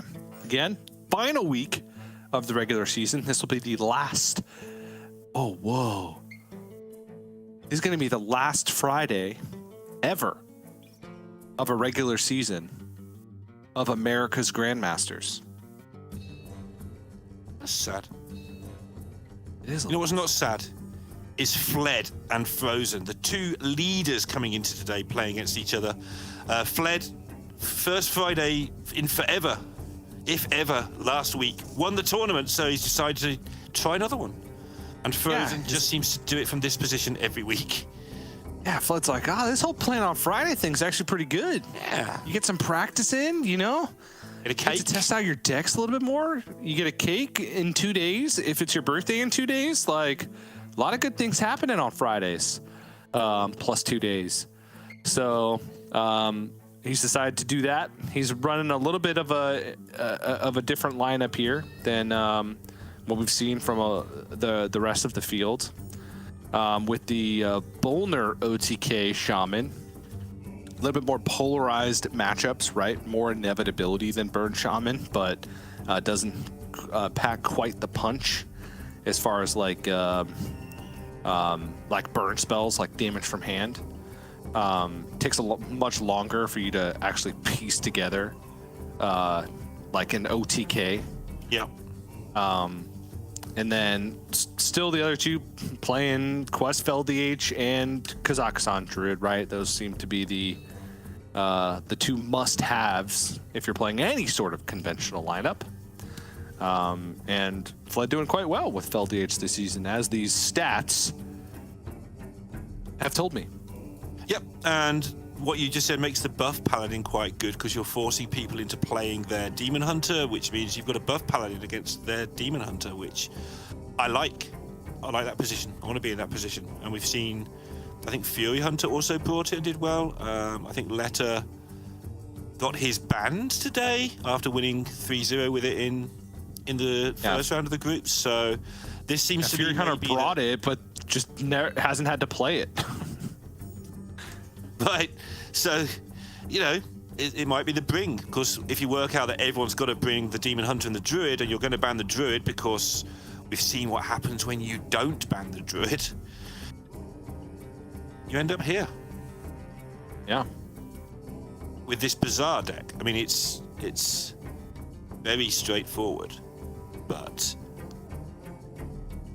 I don't know, Blessing of Authority is the sort of card that, you know, the curve you talk about with sort of all the middle players just won't play it, and really beginnery players go, +8, I want that in my deck. And then all the big brains, like, right at the other end of the curve, it's like the big brains like, yeah, we'll also play that in our deck. Yeah, but nobody in the middle. But nobody in the middle wants to touch that card. Yeah, because they're like, can't attack face? Pah. Yeah. Get me out of here. Gotta have a but minion yeah. on the board? I don't want to play those things. This deck is basically, if you let me stick a minion, you're going to die. And it does everything in its power to make sticking a minion easier. You play a lot of early game stuff that makes spells harder to play, like Iron Deep Trog and Cold Neophyte. You play a lot of, or a good amount of Divine Shield, or ways to give your minions Divine Shield to make them not want to die either. And then once you've got a minion, nice and buffed, nice and buttered up and real big, and then you got the Battle Master to get in there, you know? Yep. There were some early versions of this deck that I really liked where you played stuff like Jungle Panther, just played with stealth, so your minions were almost guaranteed to get the blessing, and then obviously Battle Master hit face for 24 or whatever. And it's okay. And the reason it's viable, I think, is there's very little way in current meta decks to kill just a big thing. Yeah. Just like the little guys. One singular big thing. Yeah. You can do 4, you can do 8, but doing 12 or 11, it's not so easy anymore. Yeah. And all it takes is one of those minions sticking around, and you're good. You're golden. And you can just keep playing a big thing over and over again. You squawk them. You give them authority, then you squawk them, and then Walker. if they get through that, you squawk them again. With your squawker. And then you hit them with the BGBM. She's been squawked. Well, the guy next to the squawked. BGBM wasn't squawked. No, the thing next to the BGBN squawked. Yeah, you wanna BGBM the squawker. One of the problems that the Paladin can have in this matchup is all the removal from the Demon Hunter. There's quite a lot of it, and your things are small, so the removal in the Demon Hunter does at least have an effort at taking care of your minions. Yeah, your things are small to start. but they get large quite quick. And Iron Deep Trog is still difficult to remove, especially if you give it Divine Shield. Which of this do you want to keep? Just the Vindicator, yep. And you're looking for Trog, hits the Trog. Murgelson, yep. Vindicator. Bada bing, bada boom. Banana Man, yep.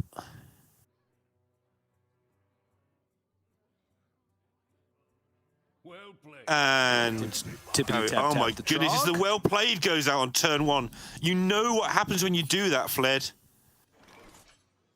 Ooh. No. Ooh. Immolation Aura picked up, however. But is it worth it? That's the question. Just killing a Trog.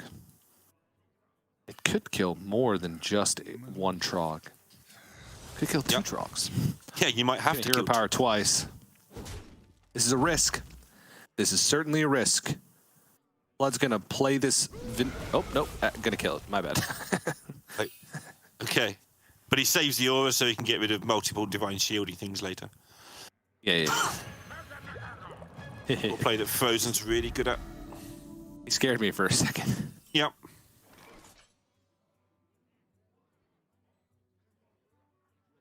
Two turns away from being able to do the thing on the Trog if he gets the thing. That's the big downside of the deck, right? If you don't have your Blessing of Authority, then you just can't be respected at all because you have no authority. Ooh, tradable. Oh, that is good. That is good. Well, that's probably not good. He probably wanted that the next turn, but that is good in the sense that Kurtrus is going to be discounted to 5. And I'm tempted to just dump this Fury just to get an attack, right? Just to beef up the Kurtrus demons a little bit more. Sure. It's tempting me. I like it's probably tempting Frozen as well. Yeah, he just hovered over it to let us know what he's thinking about. He's nice like that. But we're on it already, Frozen. We got there. Who do you think we are? Grows short.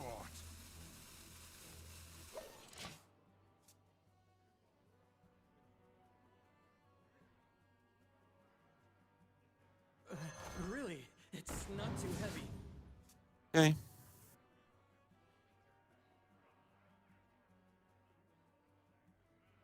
Swear Frozen. Coins here. It is vulnerable to Immolation Aura still. Oh, never mind. No, it's not. Because he buffed it with the Banana Man. Okay. Yeah. Banana. Banana Man. It's a typo. Oh.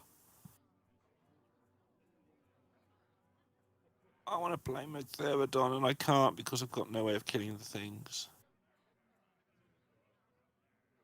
You can find a way, but then you're going to take more find it. damage. Yeah. Turn 1 paying off here. Leaving that aura. Quite a few people have just killed the Trog there, but he didn't. Let's got more where that came from, though. Yeah, it's not like normal Paladin, though, where it ramps into bigger and bigger things. It's still just a load of small things until he does hit the blessing. Irritating. Yeah, well, you still need a thing to stick. Like, all of that stuff aside, right? Yeah. You still have to have a thing stick. I mean, eventually you get to the point where you can play a minion plus Blessing of Authority, but that's a long ways away.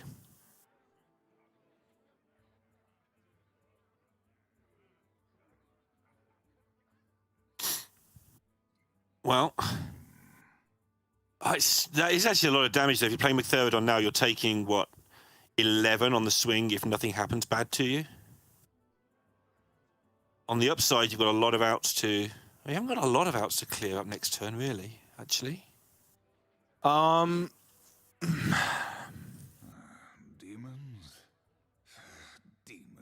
No, Yes, you have. It's Kurtrus. He Yes, has Kurtrus a does clear in Fury. hand.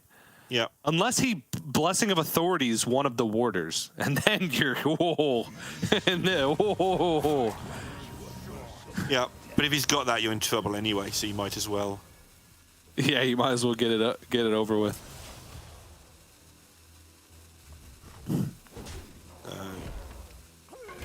No more committing to board for Fled here. Divine Shield doesn't work, actually. Because he could just attack and then double trade. Cold Neophyte does not work either. That will be a clear for Frozen and a 12-12. And that might be all he needs, to be quite honest with you. Looking quite good. When I'm being stupid, where's the second attack here? His hero power? Oh, yeah, he's got one left over. Yep. I knew I was being stupid. All right. Off you go, all you minions. Except for... There's going to be a 1-1. Job's done. I'll take on a 12-12, though. Sometimes that's all it takes.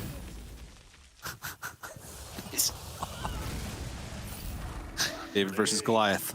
Uh-huh. He's got to find the Magtheridon's Achilles heel. That's Achilles was somewhat two different. Yeah. Yeah, that's two different things. Stories. Whatever, that's what I'm best at. Imagine us sticking to one story when there's two possible ships to board. Yeah. Some performers, and Frozen's gained control of this game. Yeah. And a lot of that stemmed back right the way to turn his first turn. All right. Did anything. Not killing. The win condition is in hand for Fled, however. Lightforged Cariel. Okay. And Mr. Smite. Uh-huh. Like 4 turns, but it's there. We saw Banterface nearly get there with that the other day. Yeah, and there's just the Viper, so that's just lethal. Oh no, it's not lethal because the 1/1's Does side. My bad. Carry all things. It's close though. 16 points of damage.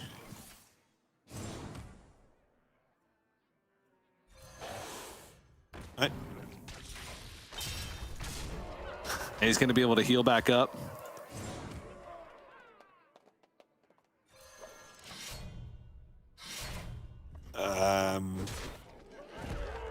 All right, well, good luck, I guess. Anything? Anything? He can...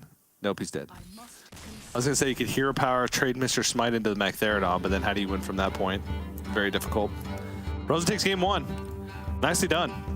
It dismantled just everything that Flood could do. Obviously, the Magtheridon was a risk because if he Blessing of Authority, if he has Blessing of Authority and uses it on one of the warders, he's probably just dead. Like, it's just going to take him so long to get to the point where he can actually kill both warders plus one that's just massive, you know?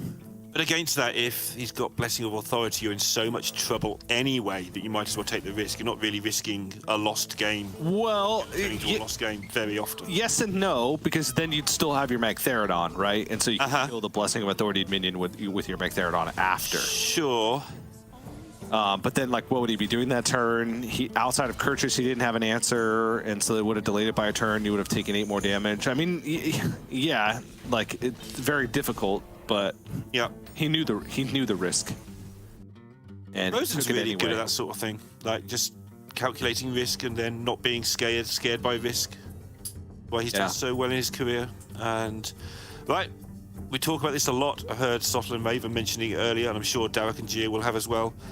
Last hero standing, you're queuing the mirror. That's usually a bad sign. Usually a bad sign. Sometimes it's not. You throw up a mirror, if you win, you get information on what your opponent's going to queue next, and that can give you an advantage. Sometimes you have a good matchup available to you, but it's an even better matchup against something else. Yeah. So again, going back to the whole risks thing, sometimes you have to take the risk and throw out a worse individual matchup for one game in order to line yourself up for a better matchup for the next, for later in the series.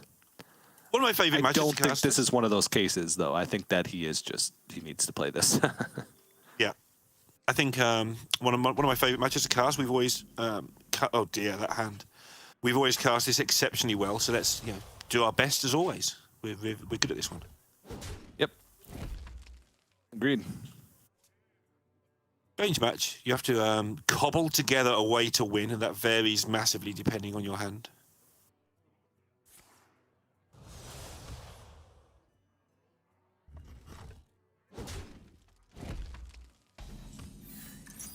Frozen's got the goods though.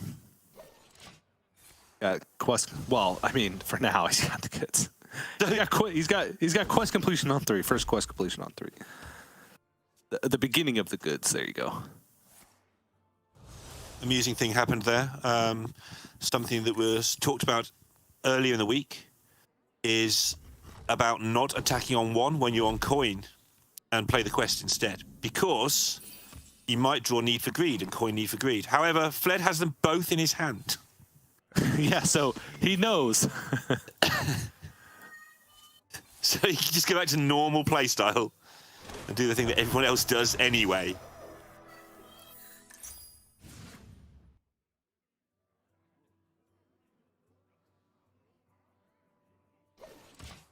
Okay, well, that Glide is in a decent spot, actually, because Immolation Order and Fury are the dumpablest. The dumpablest. Oh, didn't. Oh no! Oh no! Fled. Why? Why did you draw those cards in that order? Didn't complete quest. Glide is in a weird spot now. And you do this, right? You've got the clear next turn. The likelihood is you get to do 12 damage.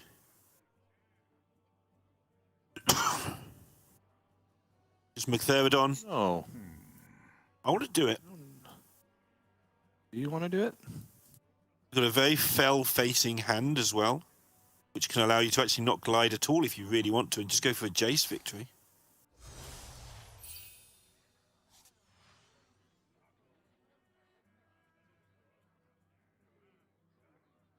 Kind of want to just set up for this Glide. Yep, that's what he's going to do. Where my head's at right now. Yeah, that's what he wants to do. Fair enough. I just wanted a 12-12. And then you're also dumping cards just in case Fled's looking for a Glide. All right, yeah, so you play your 12-12, and then your opponent glides you, and your opponent hasn't done anything all game. Yeah. Okay. Oh, no. Oh, no. Okay. It's just getting worse. All right, he hit a tradable. We're good. Except he was about to get glid. That's why you don't know. It's like the Spectral Sight goaded him into doing this, and now... Oh. Yeah, you still need to get through quest completion, though. Like, yeah. One can simply not just complete their quest. Simply not just not complete that quest.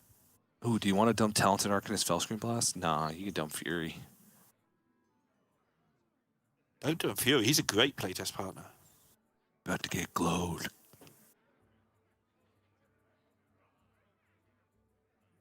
I grow impatient.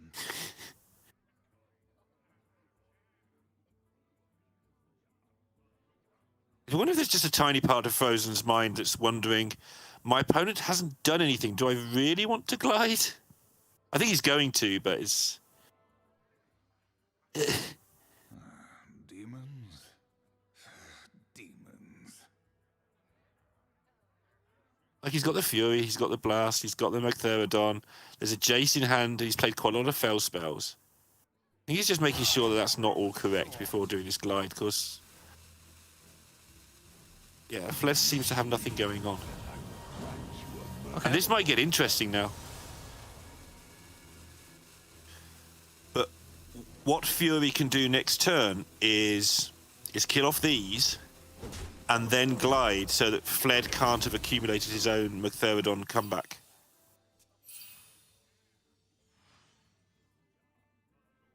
Because it will all get glid away. But Fled thinks he has the answer right now. Although I think he's probably aware that it's not going to last long. Oh dear.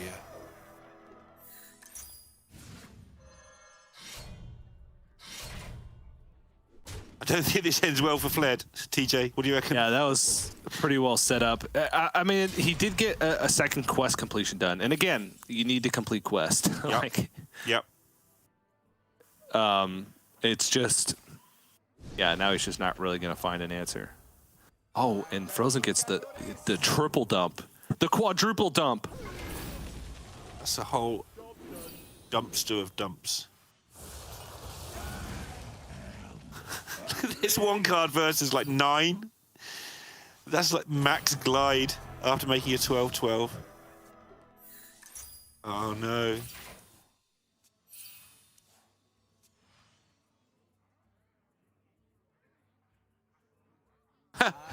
He can do it. He can clear the McThermidon. All right. He has nothing, but he got it. Oh, Curtis. My goodness. Oh, my God.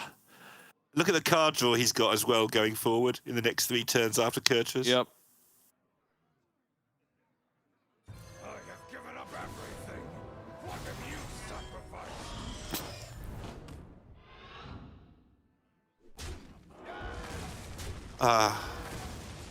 I don't know how much Nalguidan and Fled talk, but I think they do. They might have a long chat after these 2 matches this rate.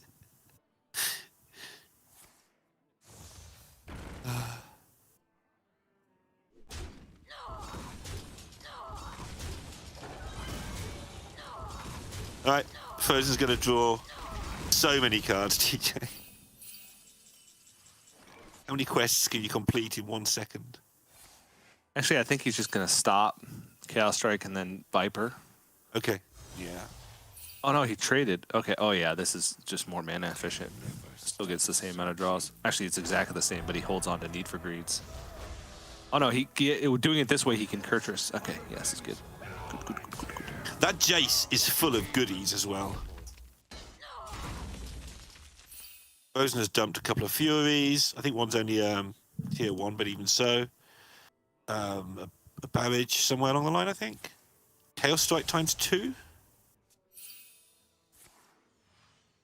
Maybe there wasn't a Barrage. And Fled is like driving on fumes at the moment. It's just nothing left. Oh, he needs card draw right now. Oh, he hit it. Okay. Well, he's got Kurtrus. All right. And can clear off the other Kurtrus. Frozen is down a Magtheridon, but up Expendable Performers. Flood is down in Expendable Performers, but is up a Magtheridon. This must be super close to lethal, though. Oh, no. Not super close, but getting there. Has he even used a Fell Barrage? I don't think. I don't think he has, actually, now you mention it. He's used 2 glide the Furies. Kurtrus back into the deck. Oh, no. Oh, wait, did he get a first draw? Oh, no, it's Aldraki Warblades. Oh, he got a There's a third draw? Barrage. Okay, he got it. Wow. I mean, Fled came out of that glide like in better shape. Kurtrus just came right back, and he got Aldraki Warblades. Frozen's down to 9 cards already. My quest, my revenge, and all ends here. Does Frozen have any card draw left from this double jump? Have you got the thing? Is the thing doing the thing? He does not. Double jump is a dead card. No, actually, this is worse than it looks. Just kidding. It's really good. Yeah, that is very close. 2 rank 2 Furies. Or no, 1 rank 1. One rank 1, yeah. 1 rank 2. Double Chaos Strike, double Fell Barrage. It's a whole lot of damage. And cards.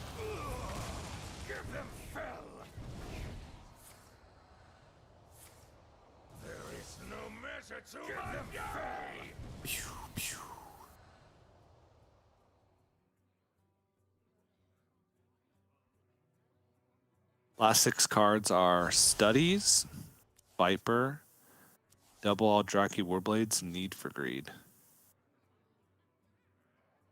Yep. Last 3 cards now are Viper, Aldraki Warblades, Need for Greed. He's got everything he needs. Ooh, Glide. Okay. Sure. Gotta go for That it. away. That's useless now. Yeah, take that Frozen. See how you like it. Sure, Frozen doesn't give. I see. Gets the combo back.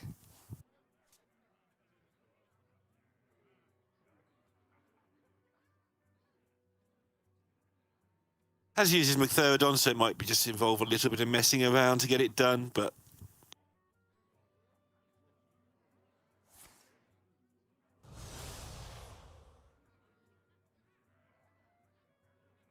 Led can't play his Kurtrus. This is a big issue. He can. He can just play it Immolation Fell Scream. You only leave 2 Sure. health on board. Or he can do it on a turn where he intends to win.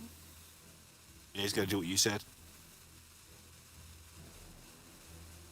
I have given up everything. What have you sacrificed?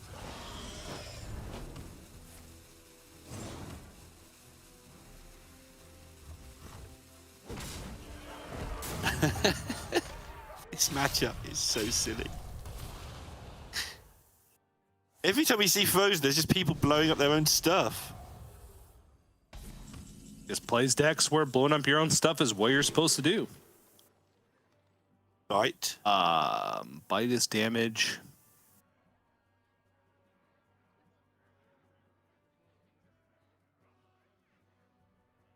I wasn't gonna be in trouble because there's still a Jace left. Yeah. Last 8 cards for Fled. Spellscreen Blast, Okay. Spectral Sight, Okay. Viper, Magtheridon, Glide, Need for Greed, Jace, and a Fury, I think? He's got to clear these 1/1s first. He's thinking this is the most minions he'll ever be able to get out of the.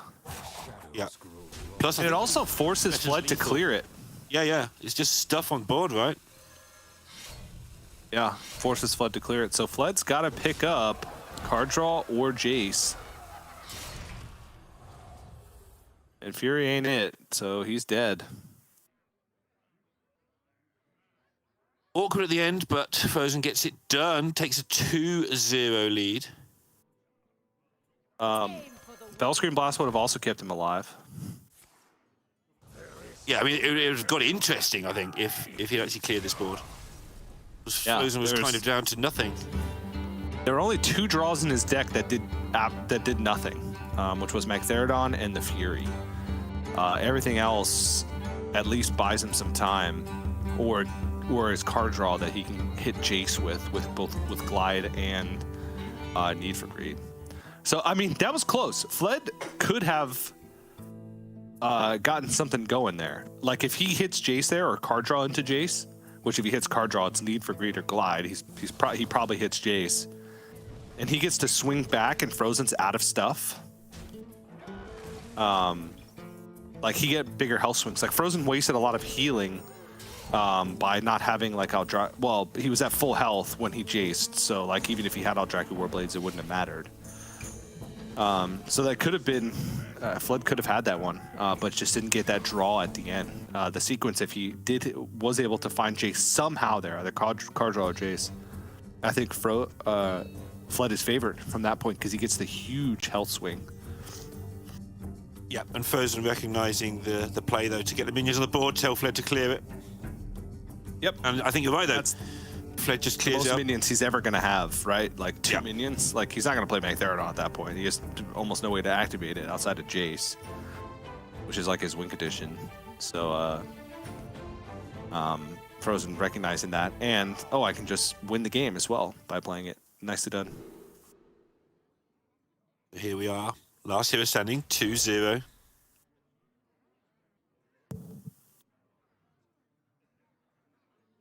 I mean, Fled was, to be fair, Frozen set up the Magtheridon thing really well. Fled was quite lucky to be able to clear that in the first place. It was a really nice play from Frozen to wait that turn, put the Glide in position, then play Magtheridon so that he knew that Fled couldn't counter Magtheridon him. Yep. I didn't know, but All right. mathematically. All right.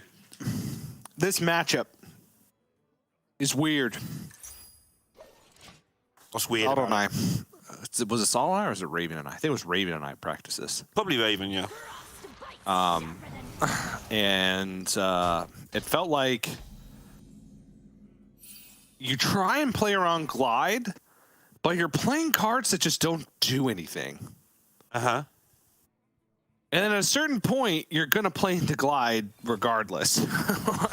Because it's just the way the deck works. I felt like if I had Wild Paw Caverns, I felt okay. And if I didn't have Wild Paw Caverns, I felt really far behind. He's got a Wild Paw Cavern. He does. So he should feel okay. And he's going to bloom it to further enhance your estimation of the matchup. Enhance. Frozen has the clear. He's just got to decide how many Wild Paws he's willing to allow before doing the clearing. And some is probably the answer.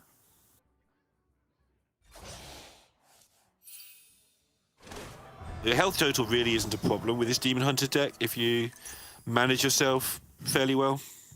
Especially against this deck. Yeah. It's like no damage from hand. He's just allowing the cavern to empty. Getting on with his game. Oh, go on then. I'll clear your board.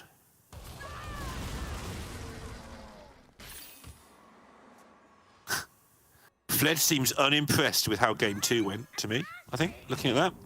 He seems unimpressed by the series as a whole. I mean, to be fair, he's done his thing. He needs to get 1 point this week. And he's got his point. I'm sure he'd like to keep pressing how dominant he's been, but at the end of the day, the important time is next week at the Masters Tour and the week after at the playoffs. Yeah. For this man. Yep.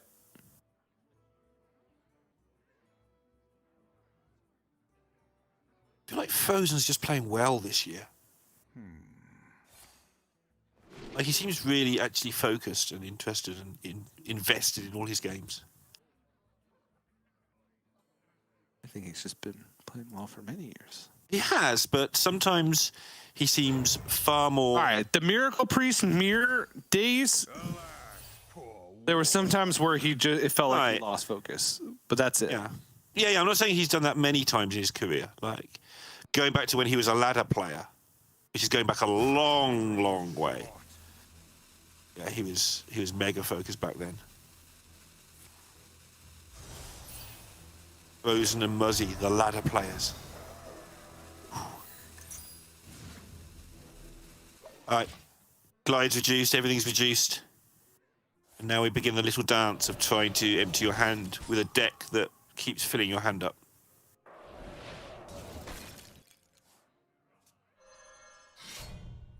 He's trying. He's trying. But like I said, with this deck, it just feels like at a certain point, you're going to play into it, no matter how hard you try to not.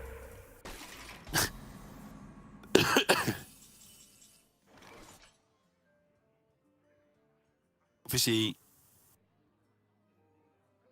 Rosen wants to get rid of some of this stuff first.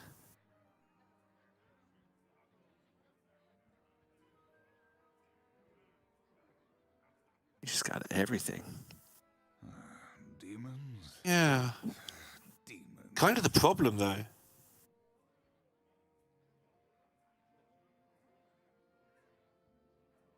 All right, well, this declares his intentions pretty clearly. As if it wasn't already declared. Efficiently dumping all his cards, I think.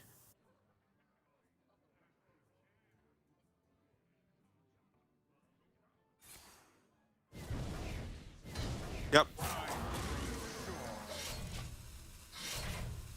You know what this means, Fled? Gonna get cleared.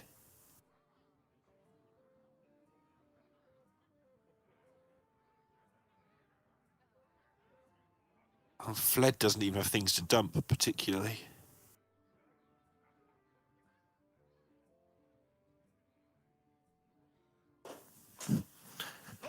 This is brutal. Pretty horrific, yeah. This is a sleep breaker, right? Still. Yep.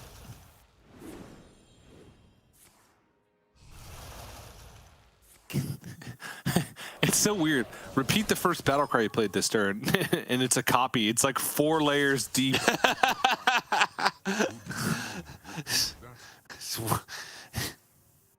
Just loops round. Yeah.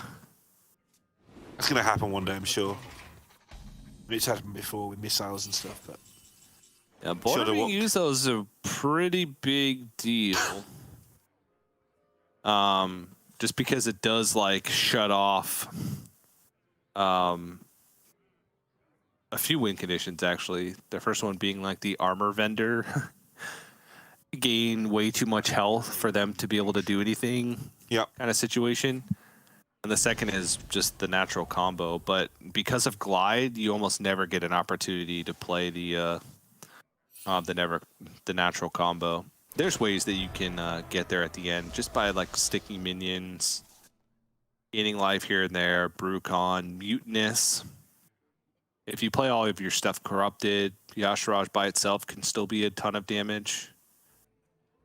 There's some things that can happen. Instructor Fireheart is always lethal, always has the potential to just end the game. All you need is 4 mana. While you're explaining that, chose to self-glide only, and you know, it's hard from a caster perspective to get the view they've got on the game sometimes, but look how good a decision that was. Look at Fled's hand. Well, I mean, is it that tough though? Because Fled has literally had 3 cards in his hand. Yeah. It's the beginning of the game that he refuses to play. Yeah. But obviously, those are very situational cards that he just can't afford to throw out there.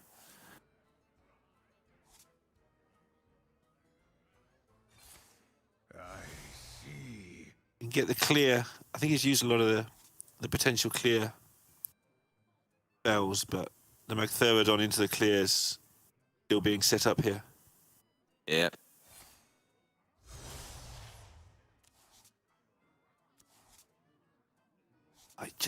The cards, they just keep on appearing. More and more cards.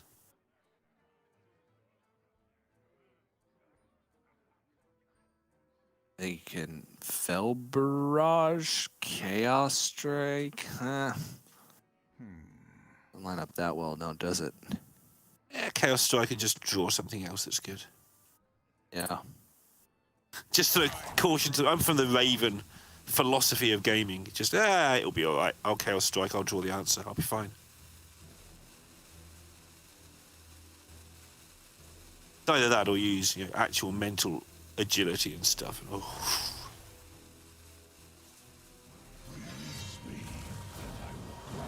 Locks up the board. Oh. Okay. 7, 8, 9, 17, 20 damage from hand right now. Yeah.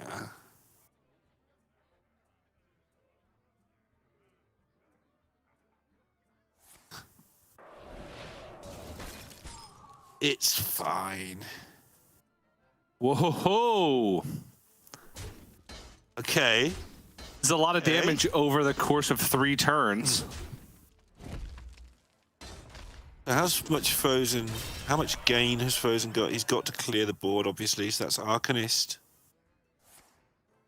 Or Performers. Almost don't do it, but he's got the Eldraki, Fury, Barrage, he'll be fine. Will he? Oh, I mean, yeah, he has a million damage and a million lifesteal right now. A million of each. A lot of millions. Yeah. He's going to summon a 12/12, gain 50, deal 120 points of damage. He's going to do it all in the same turn. Yeah. But apart from that, what have the Romans ever done for us? Great point. All right, heals for 1 million, kills that, summons a 12/12. He's already dealing damage. Here's more damage. All right, well, that's not damage. All right, This is damage. Okay. His Fury health. damage. That's also healing. More damage. Damage here. Damage there. That's damage. Gain 15. You're good. Back. Yeah. Ooh. Turn. Ooh. Okay, well, that's that 12 stopped. What about the other million? All right, so let's say you go Wind Chill, Brucon, deal 6, putting down a 19. Next turn you get deal 6 again, and you have Circus Medics. Yeah, that's where he's at. Well, not quite. He's doing it in the Circus Medic because I need a top deck. Yeah, needs your charge. Shari. Your charge. You have to say it all at once. Your Just.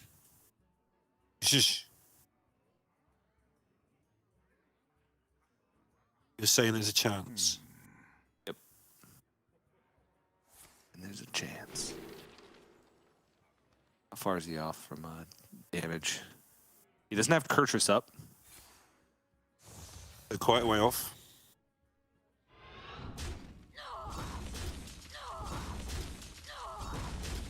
He's only got 2 cards left, so he can have a Kurtus later if he wants one. Yeah, last 2 cards are Kurtrus and Fellfire Deadeye. Is that lethal? No, I think it's just lethal. He just needed to clear the board so Fell Barrage would hit face. Yep. Oh yeah, he's got the Arcanist, so... Because he has exactly enough mana with the hero. Oh no, never mind, he did me it. Yeah, that was just lethal. He just needed to clear the board. Well spotted by Frozen. I was trying to think of like, okay, how does Fled ever win that? But that's just difficult. And that's, honestly, that matchup's awkward. Like, you just don't do anything. And whenever you start to do something, the Demon Hunter's like, nah, stop doing stuff. And then they glide you. And then you're just back to square one, and you're like, okay, gotta start doing stuff again. And then you finally get to that point where like, oh, I guess I have enough cards I can do stuff. They're like, stop doing stuff. And you just don't deal enough.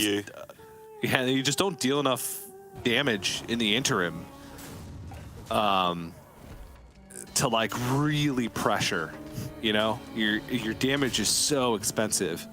There's times when you can like get an early Brucon and just keep rolling damage hero power and eventually find it with Dunk Tank. There's times when you can Mutinous the Jace or the Kurtrus and make things more difficult. But that's about it, right? And you know, Flood kind of knew that after that game 1, after losing that game 1, that it was pretty much downhill from there. And Flood still locks in a top 2 seed.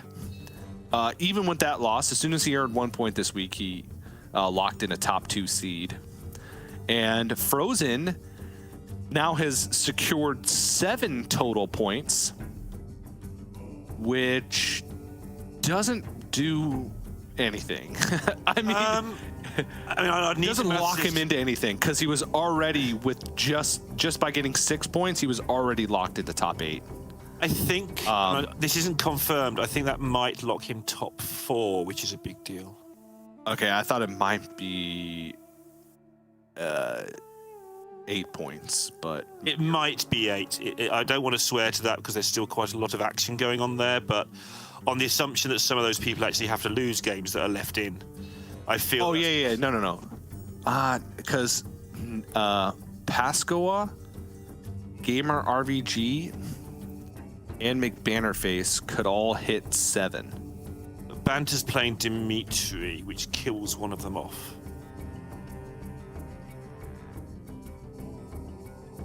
It's close. I'll work it out overnight. But it's very close to putting him top 4. Yeah, it would take a lot. Let's just say this. If it's not guaranteed, it would take a lot for it to not be top 4. But get used to seeing Frozen, because you're probably going to be seeing him a lot, at least in playoffs.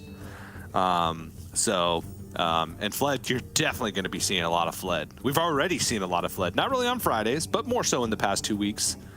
But we've definitely seen a lot of Fled. So That lineup for tomorrow, TJ, like, without going through match by match, it's basically every one of those people needs to win their games because they're huge and they need those points. There's a massive cluster of players on 5 points. Winning one more game gets you to 6 points, mostly depending exactly which player you are, unless you're killing all day, in which case, just keep going. And those 4 matches, if you've got any sort of emotional investment in those 4 players or 8 players at all, you want your person to win tomorrow because it's so close up here. And every step, top 8, top 4, top 2, is a massive difference in how your year might turn out as well. So it's going to be great, TJ. I can't wait. Oh, so much drama. It's like Frozen at the top, killing at the bottom, and then every other player is just like mashed in between, somewhere between 4 and 6 points. It's great. It is great. But we finished for the day, Neil. That was the last Friday ever of a regular season in America's Grandmasters. Not the last Friday in America's Grandmasters, because we have playoffs, and not the last Friday in Grandmasters as a whole, because there's a last call. But they aren't regular season, or they aren't America's. There you go, Neil. There you go. It was a pleasure, TJ. It was a pleasure, and I hope to be with you for the last Saturday ever in America's Grandmasters, because that would also be an honor and a privilege. Last regular season Saturday of Americans. Yeah. I would hope so, because that's tomorrow. And Neil, we've reached the point in the show where we have to tell everybody goodbye. So go ahead, say your words. Speak words. Bye. Whatever you want. Just goodbye today. Bye today. Neil says goodbye today. I'm gonna make some notes. All right.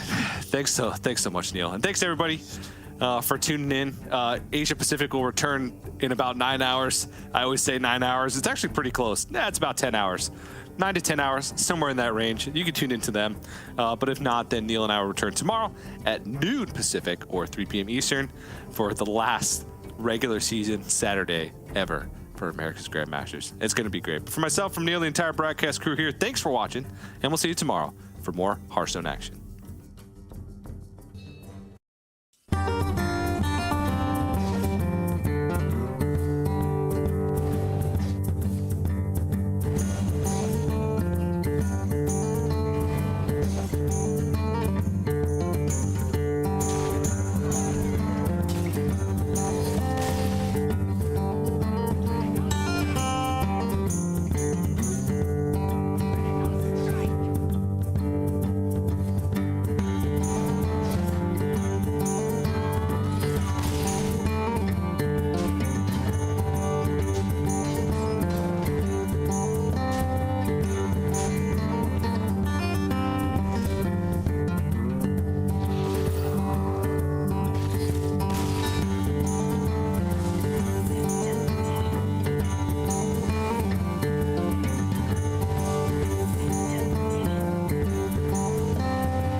72 damage both times. Both times he left damage on the board. Oh no! Why are his cards green? Right, but why are his cards green? He got there! Oh. Sick!